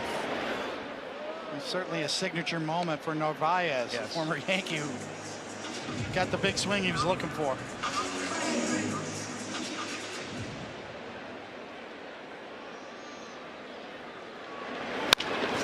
That's going to be a shot into right field for Campbell, who is aboard a great battle against Hedrick that he wins with a single. You can see as he saw pitch after pitch, started getting more confident. Saw fastballs and sliders. Stayed right on top of it. Eduardo, who does that swing remind you of? It's such an unusual swing. It is. I got to go way back to the 70s and maybe say David Concepcion. Wow. Thank you. Kind of launches himself into each swing. That one looked really level. As we measure those now, the steepness of the angle of attack, StatCast has some great new numbers out. David Hamilton's a pinch runner now as they take out Campbell, and Campbell leaves after his last 3 plate appearances with a homer, a walk, and a single. Hamilton can flat out fly.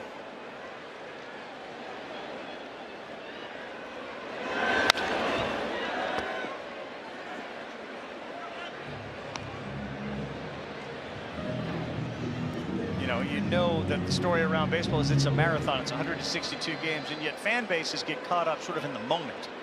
And it's a very difficult thing because the noise that cascades down around managers or general managers and talk radio and social media, etc. In a vacuum, you can understand some of their feelings, but from an organizational standpoint, it's just the beginning of June. There's so much time left in the season. Expanded playoff format in today's game. You hang around 500, you got a shot. Make a run late.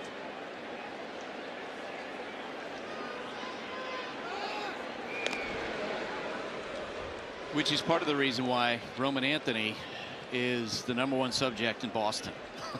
Yeah, because it's paying attention to both. The short term, we need him, but long term, if we're going to get back into this thing, the feeling of the Red Sox fans is we need him.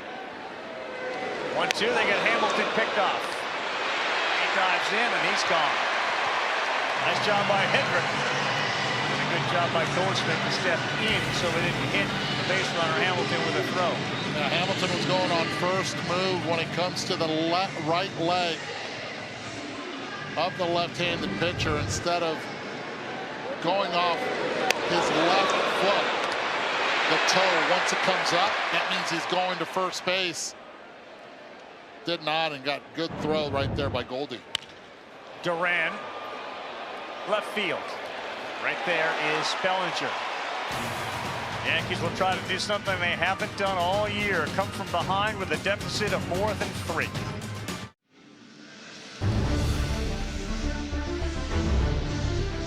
Recognize that face? Well, that one you do recognize. The first one was also Babe Ruth. He, of course, was the foundation for the rivalry that is Boston and New York. A terrible image of Don Zimmer being thrown to the ground. Booney in 2003. Veritek and A-Rod getting into it. Schilling's bloody sock. David Ortiz in the 2004 World Series winning Boston Red Sox. All part of a rivalry that you have been a part of, Tony.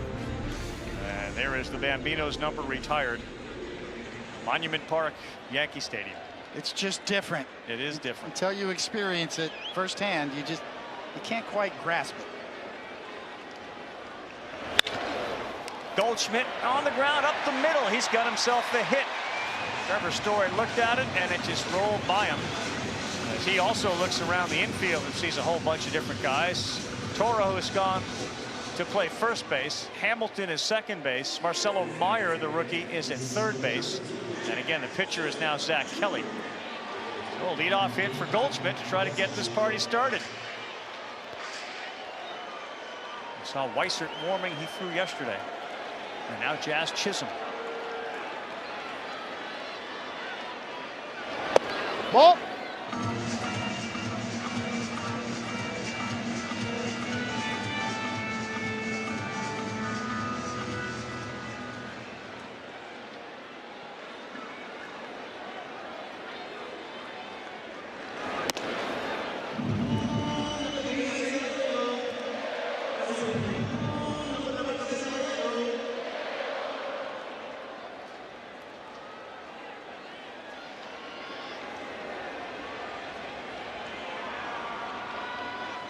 To Chisholm. Volpe ready in the on deck circle.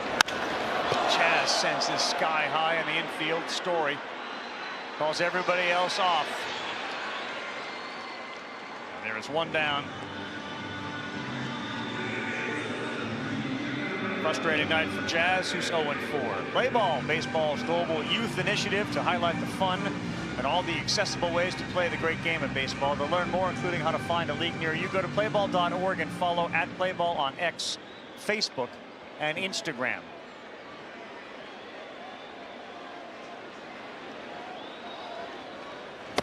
Whoa, look out. Hope he let that bat slip out of his hands. There goes the torpedo.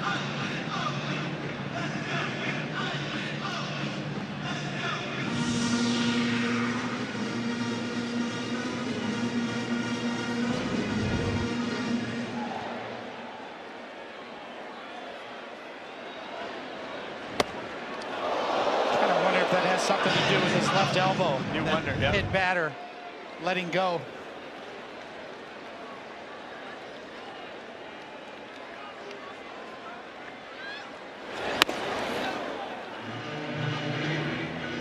He doesn't chase there. How's Volpe changed as a hitter? How has he developed as a hitter?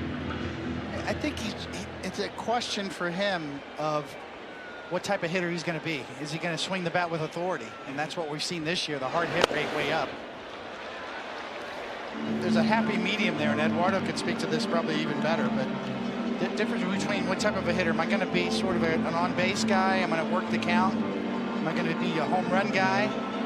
Or am I just hit the ball hard guy? Just get good pitches to hit and swing hard. And I think this year that's what we're seeing. He's swinging with confidence and authority, and the hard hit rates come along for the ride. And I think the science has really helped him. Being able to go and everybody gets around it. Does the bat have a difference or not?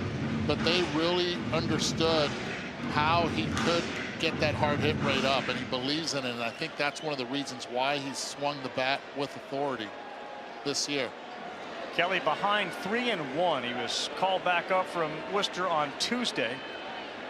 And Volpe sends one down the line and fair past the diving Meyer. Goldschmidt will hit second, go to third. Volpe is in with another double. And the Yankees in business here in the 8th off Zach Kelly.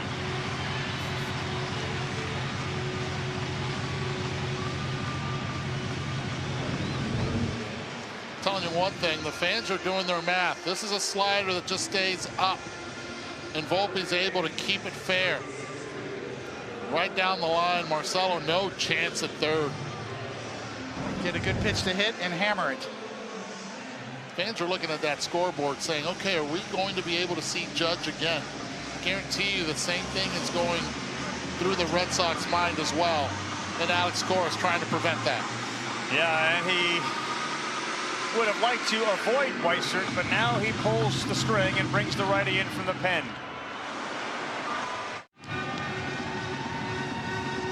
Typical Yankees-Red Sox game on a Sunday night. For years, we have seen so many of these go 3.5, 4.5 hours. With the pitch clock, it's moving a little quicker, but man, the intensity is the same as the Yankees try to come back against Boston. And now Greg Weissert, who threw a dozen pitches yesterday, is back on the mound with 2 on and only 1 out. Boston has done it with a long ball. Not necessarily the longest, but enough to get over the wall. Carlos Narvaez had a big 3-run shot. Abraham Toro hit one of the second deck, and Trevor Story got one just over the wall. 4 combined home runs for Boston. They lead at 9-5, but they are teetering. You got to go back to 2016, the first time they hit 4 homers in a game at Yankee Stadium.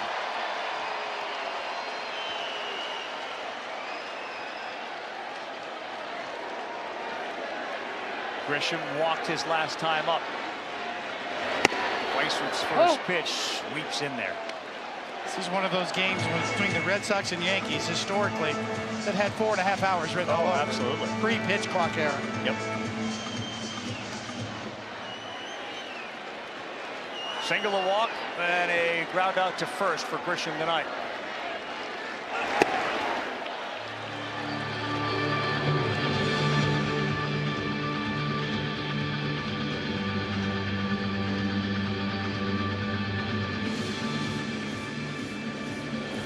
Lefty sitting just 163 against him.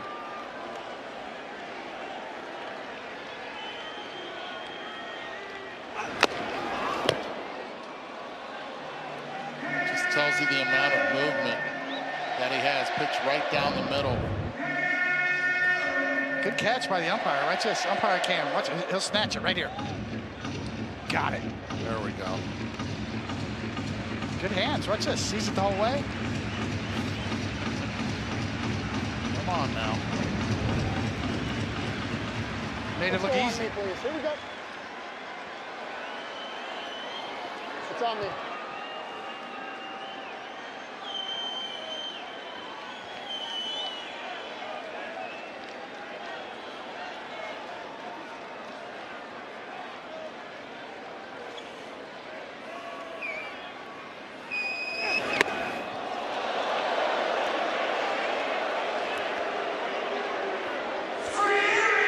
Nearly hit him, and if he had, or if he gets on, LeMahieu would again be the tying run. There is just a feeling about the way this game has been chipped away at in different parts. 2 big runs for Boston in the 8th inning. Grisham's seen a steady diet of sliders down and in.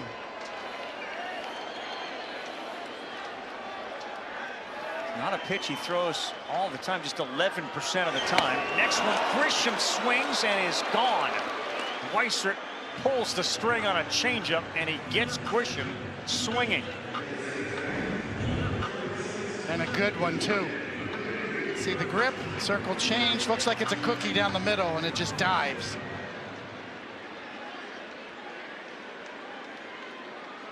That's why they call it pulling the string right there. Exactly, and here's LeMahieu, who's had a good night. Got a home run in the 5th. Oh!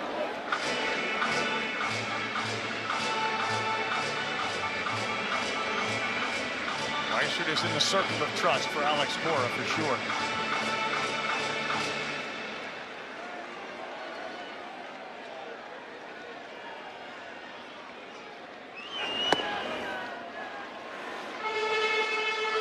The pride of Fordham University. Most of those guys are up here in the booth. That's right, they are. Not too many Fordham guys down there, but he is.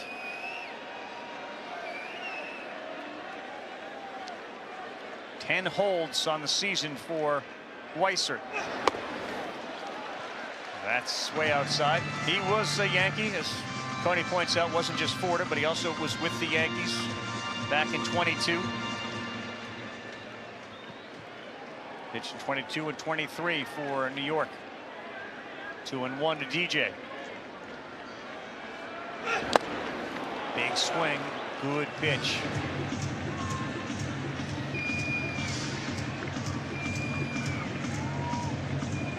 Hides the ball really well.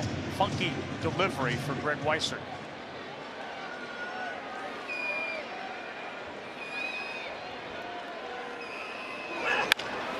DJ right field, and Abreu is right there to make the play, and that will end the inning. Hit it pretty well, but Wilyer Abreu was all over it and right. The lead stays 4. We go. Bottom, top 9. We're back on Sunday Night Baseball. Greg Weissert. A little change piece there to get Trent Grisham swinging, then LeMahieu. A fly out to Wilyer Abreu to end the inning, and the threat for the Yankees in the 8th. It sent many of this big crowd to the exits. Alex Cora pleased with the way his relief pitcher responded in a big spot. I don't know, you leaving? You get a Judge coming up in the 9th. Are we out of here? I'm staying put. Staying put? He's the guy you want to see, that's for sure. John Hamm staying in the front row. How'd he get a good seat? Those are Lorne Michaels seats down there. Oh. For years. Hey. Season ticket holder, so yeah. Got Lorne on speed dial? It's all who you know. Tony, you were on SNL. Did you ever pull those seats? Never. Did not. See Jimmy Fallon in there regularly. Lorne himself. So no speed dial? No. Rafael Devers, right field. Say goodbye. Woo. What a shot off the bat at Devers. 111 miles an hour. And another second deck shot for the Red Sox. That's Rafi Devers' 30th career home run against the New York Yankees. The most by any active major leaguer. Continues to just hit Yankee pitching well.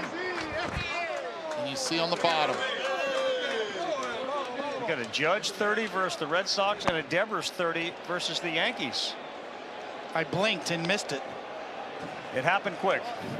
And his first home run was actually against the Aroldis Chapman here opposite field.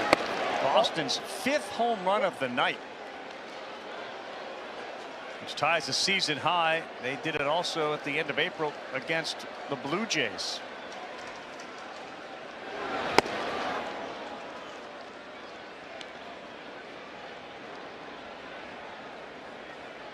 I guess he was healthy. Remember, there was a question about running down to first and pulled up.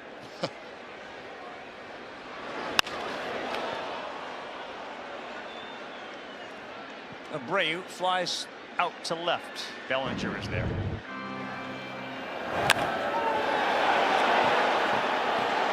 Stayed up, eyes lit up. And Rafi Devers could take 3 left turns with a jog around the bases. Absolute rocket.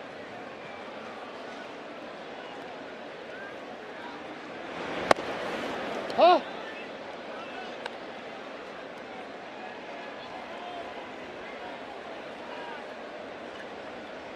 Now done it twice in this Yankee Stadium, the current Yankee Stadium.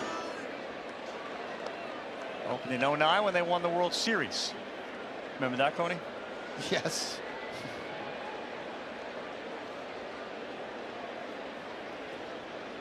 And now Baez pops one down the left field line. Jazz will give a look.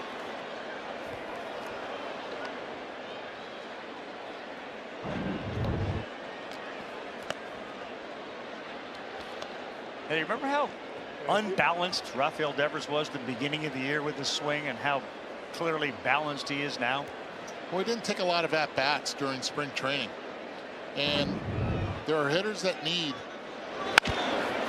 That's going to be a single for Narvaez. Goldie put his head down right there saying, oh man, should I have gone for it or not? Once you commit not to, ball gets through. But getting back to Devers, because he was out for so long during spring training, I don't care if you have to get a lot of at-bats from the technology that's out there. You cannot cram at-bats. Huh? And you can't replicate what is game action.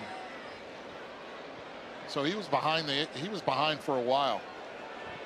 But the good thing, he was still walking, not swinging out of the zone a lot. This is a good opportunity in a 10-5 game for Marcelo Meyer to face a left-handed pitcher. Recently called up, one of the top prospects in baseball and to the Red Sox organization. He sends a foul ball into the seats on the third base side. And a lot of Red Sox fans wondering when will he get an opportunity to face left-handed starters.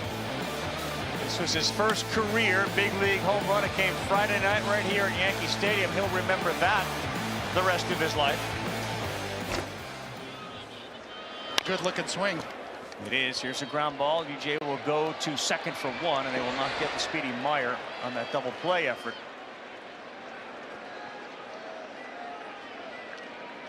He's one of those guys, having covered the game for 30 years, and you've been like, there are certain guys that when you see them in the clubhouse, you know that they have an aura of confidence about them. He checks that box.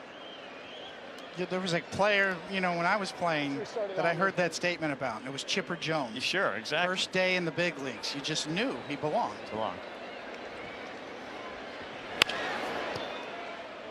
Now, I'm not comparing him to Chipper Jones, who knows what kind of career Marcelo's going to have, but yes, you just know You just feel it, the way he carries himself. Yeah, bats he takes. Not overmatched, not overwhelmed.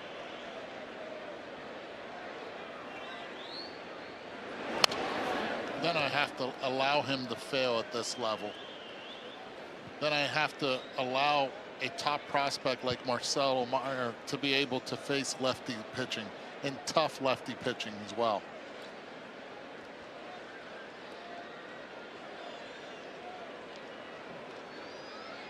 The switch hitter Toro turns around his last 2 plate appearances, a double and a home run.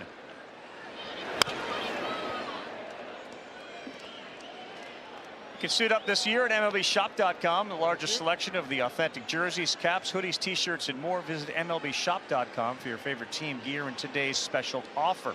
Special offer today. Go to MLBshop.com to find out what that is.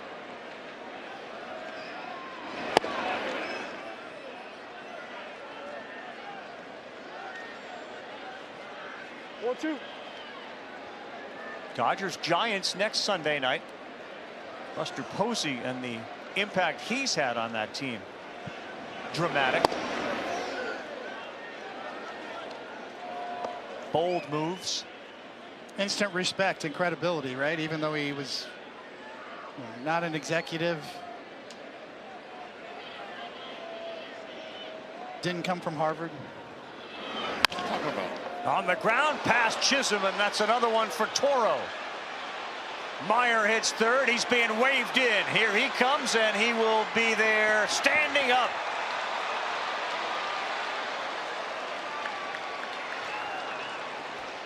Here you go. New ball.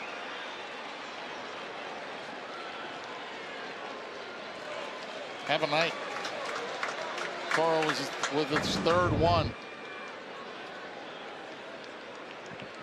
Goes down and gets it past Jazz, and then you cannot substitute that and that speed. Running hard, young legs. It's a feel-good series for the Red Sox, who desperately needed this kind of a series. Yep, looking to make it 2 out of 3. Aaron Boone says let's hang in a little bit longer. Another pitching change here in the Bronx. Ian Hamilton next up.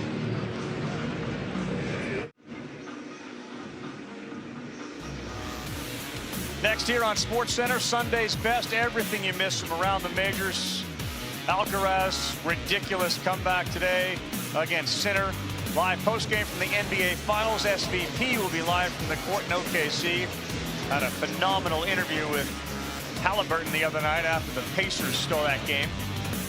It was 5 hours and 29 minutes, by the way, in that tennis match. That's next on ESPN and the app.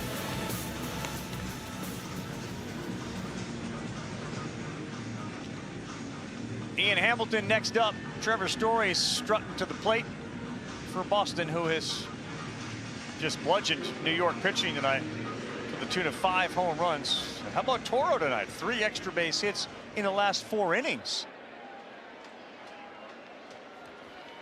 It's a season of Toro.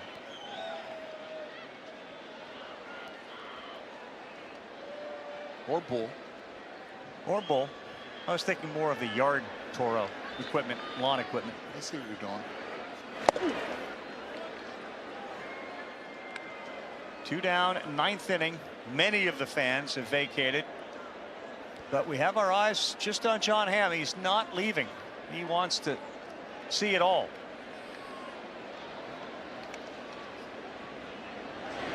Story hit a wall scraper just over the W.B. Mason Bank of America signs out there off the hand of a fan. And now he's just taking selfies with people. Man of the people.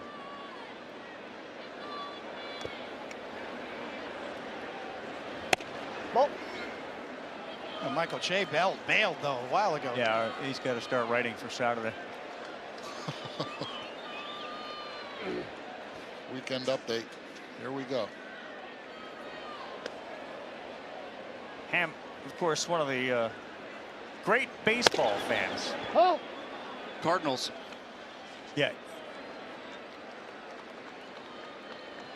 Is that Michael right there? Oh, I take it back. I'm sorry. I'm profusely apologize to you, Michael. He slid a couple seats left. Put the hoodie on. He was next to John Hammond. Now he's a couple seats removed.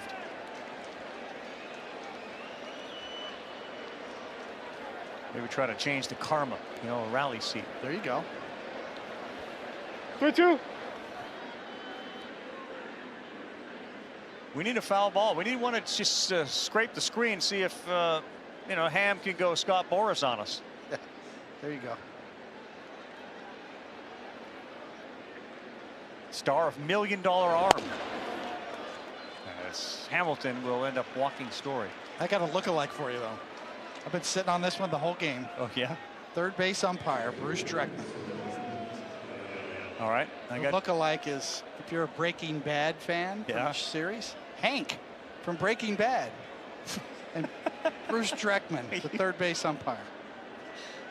Definite look-alike. When did you start? You were on that from Jump Street? Yeah, from last night. I picked it up last night. Volpe will throw quickly, and he will get his man, Cedon Rafaela. We'll go to the ninth. Keep our eyes on Shea and Ham, and you at home as the Yankees try to come back from 6 down.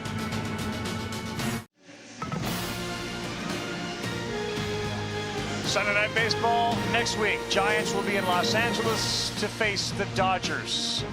A lot of folks out there wondering, is San Francisco for real? Are they going to hang in there? Yep. 100%. There's a voice screaming yes and yes 100%. Sunday at 7 o'clock Eastern time. We'll start at a special time 5 Eastern with Baseball Tonight Sunday Night Countdown. They are right there. Buster Olney is committed to the Giants this season. Austin Wells leads off against Robert Stock.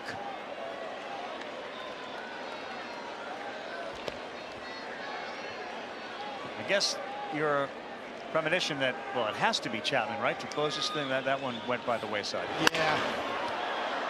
It had Chapman written all over it, but now he can just. Now it's just a Stock game. You can just chill out in the pen.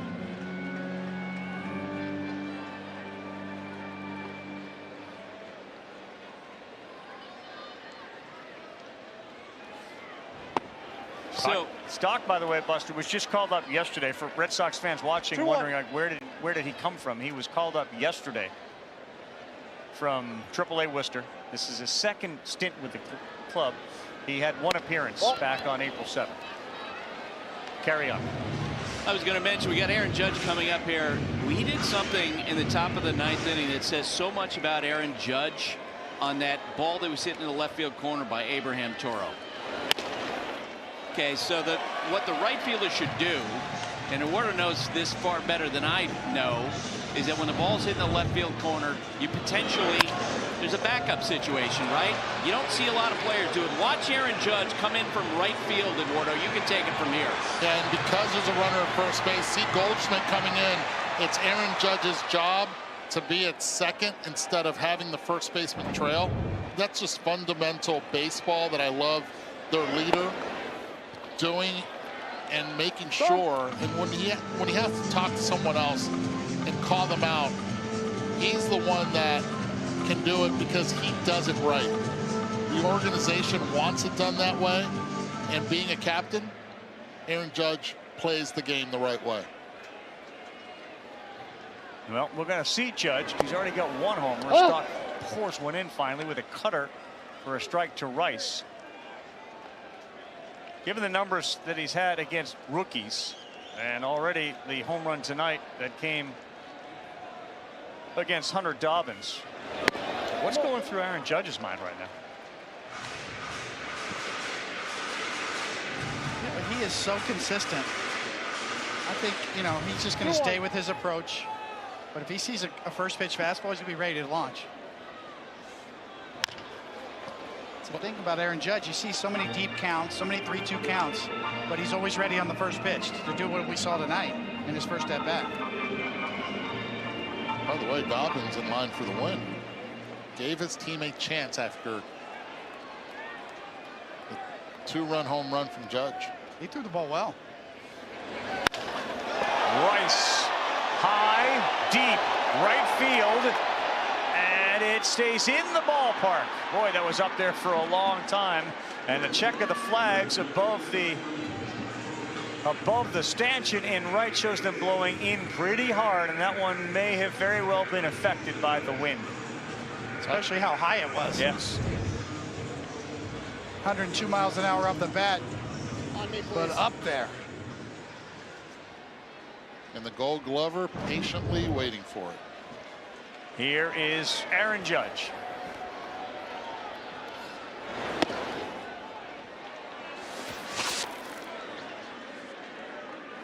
Batting average way ahead of Jacob Wilson, who is an amazing story in and of himself. He's 4 behind Raleigh in the home run race, and it's Devers who he's now behind by 3 in the RBI race.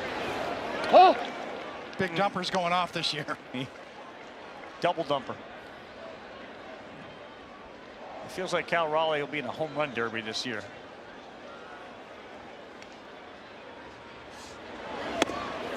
Oh! That is a strike, a good sweeper.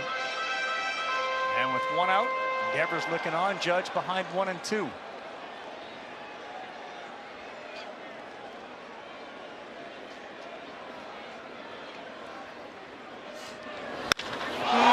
Center field. Hit well. Hit very well. And gone! Judge does it again. The wind wouldn't hold it.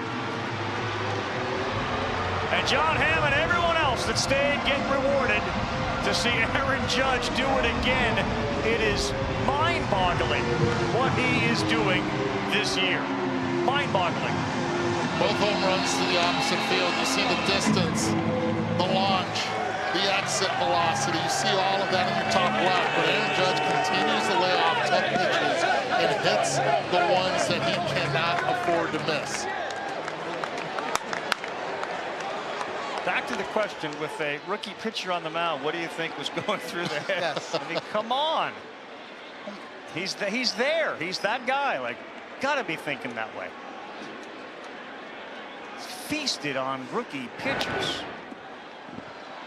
Second home run of the night. 4 RBIs for Judge. Those races we just showed you just got tighter. And yeah, it does sound different on TV. It sounds different in the ballpark. It's the middle of June. He's hitting 396. Yeah, I mean, it just blows your mind. Consistency.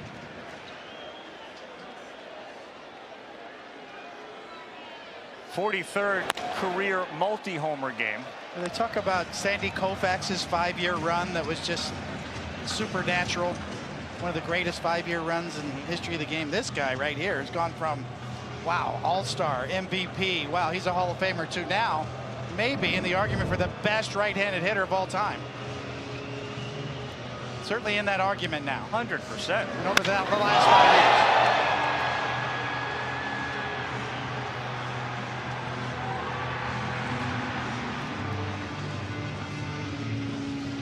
Well, Aroldis Chapman is actually up and throwing now in the Red Sox bullpen. Told you.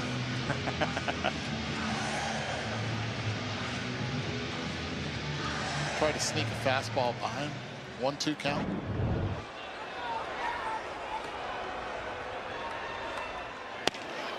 Oh!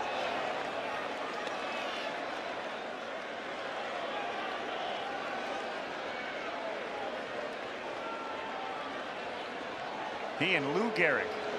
Amazing. The names that he's on lists with. Oh! Legendary status in this sport. A legendary. The Mount Rushmore. We're starting to chisel Aaron Judge onto that. Just think if he wouldn't have missed time in 2023 with a toe injury. Yeah. You know, that was obviously a big loss for Aaron Judge, but a huge loss also for us that love baseball and love to watch. He was on pace for 60 that year. Again.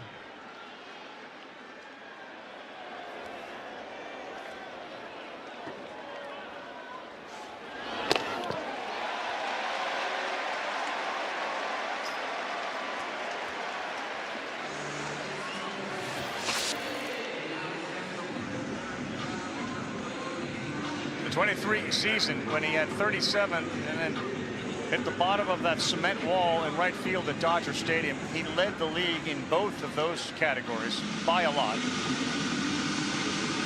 He's going to win another MVP barring an injury, and that seems to be automatic. OPS plus. The plus part kind of factors in park factors and sort of normalizes it. 100 is average. So he's over 2 times a play. He's like 2.5 players in one. So the last guy to hit 400 was Ted Williams, 406 in 1941. In that season, his adjusted OPS plus was 235. It's less than what Judge is doing now. I'll tell you this. Everything is going right for Aaron Judge. His daughter's named Nora Rose. Nora, spell it backwards. Aaron. They didn't even realize that until his dad told them after. Do you realize? Oh! Surreal.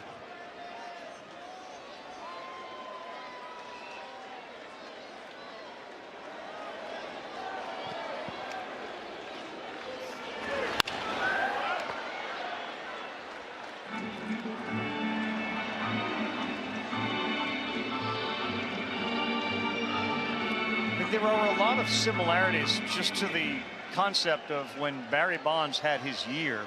You just thought every time he came up that he's likely going to do something, and more often than not it's going to be a homer. Like when Judge steps to the plate, and certainly in certain situations the thought is he's going to hit a homer.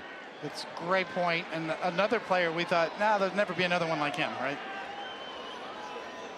There's never going to be another year like that. Again, the adjustments and the swing. He wasn't a home run hitter in college. Hit 12 home runs in college. And he changed his entire approach, believed in it, stuck with it. And because of his height, I really do believe that works. Slight collapse on the backside. Great hand-eye coordination. The reason why so many teams passed him over in the draft was because he was so big. And people thought, yeah, you know, he'll have too long of a swing.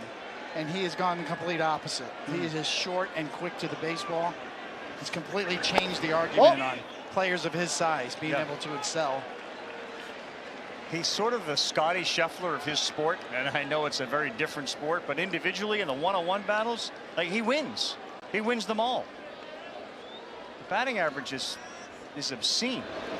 And that was a very different pitch, a very different, I know the swing is the same, but the ball's in a different location he drove out. He has a steep angle of attack. He doesn't have an uppercut. He's not dropping the back shoulder. 3 balls, no strikes to Jazz Chisholm. He takes to get it to 3-1. And he keeps learning from the young players, right? He's 33, but he continues to try to evolve. Talked about learning from Bobby Witt, watching him, and from his young teammates as well.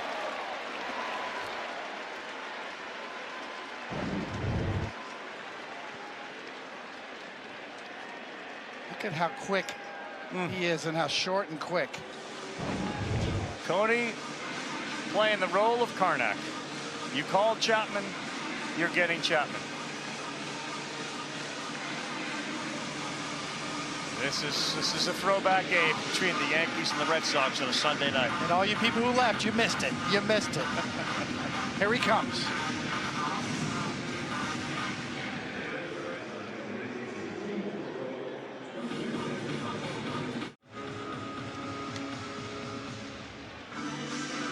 Well, Aroldis Chapman, he of course pitched for the New York Yankees in 2016, then the Cubs, then came back to the Yankees for 17, 18, 19, and 20. And last night, oh boy. Struggled to find the bag, but he is obviously okay enough to pitch tonight. That's kind of a helpless feeling, isn't it? Because you can't put the brakes on quick enough, Tony. Yeah, last time I did that, 2 runs scored in Atlanta one night. Kind of jelly-legged and missed the bag. And then what happened? Then I argued with the umpire. Oh, okay. Well, that part we didn't want to bury the lead. For how long? Too long. 2 runs long. Yes. How many times have you seen that replay in a ballpark, Coney? Oh, well, it's top 5 bloopers of all time. Never live it down. Just got to own it now. You got to own it. Chapman will get Volpe. If Anthony Volpe can get on, then the Yankees would bring the tying run to the plate here in the bottom of the 9th.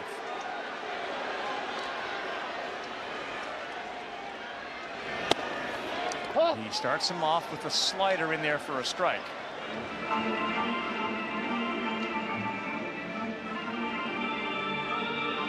Physically speaking, Chapman is just a freak of nature. How hard he works, his time in the weight room. And he'll put it on his social media as well. Still throwing over 100 miles an hour regularly. Came in at 99 with that last one. Chisholm ran down to second base the pitch prior, so it's second and third. But an 0-2 count to the last chance for the Yankees, Anthony Volpe.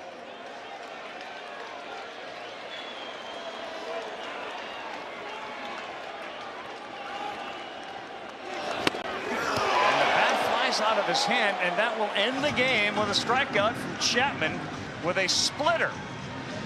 And this one has come to an end with Boston winning on a Sunday night, taking 2 of 3 from the Yankees. The final score 11-7 on a night Judge hit 2, the Red Sox hit 5 home runs. And just a wicked pitch. And yeah, Volpe is favoring his left arm maybe a little bit there. Second time he's lost the bat. But ain't nobody hitting that one. Aroldis Chapman, we got to see him, but at the end of the day, it was the power of not only Judge on the losing end, but on the winning end, the balance of the Red Sox. Well, that'll do it for us here from Yankee Stadium.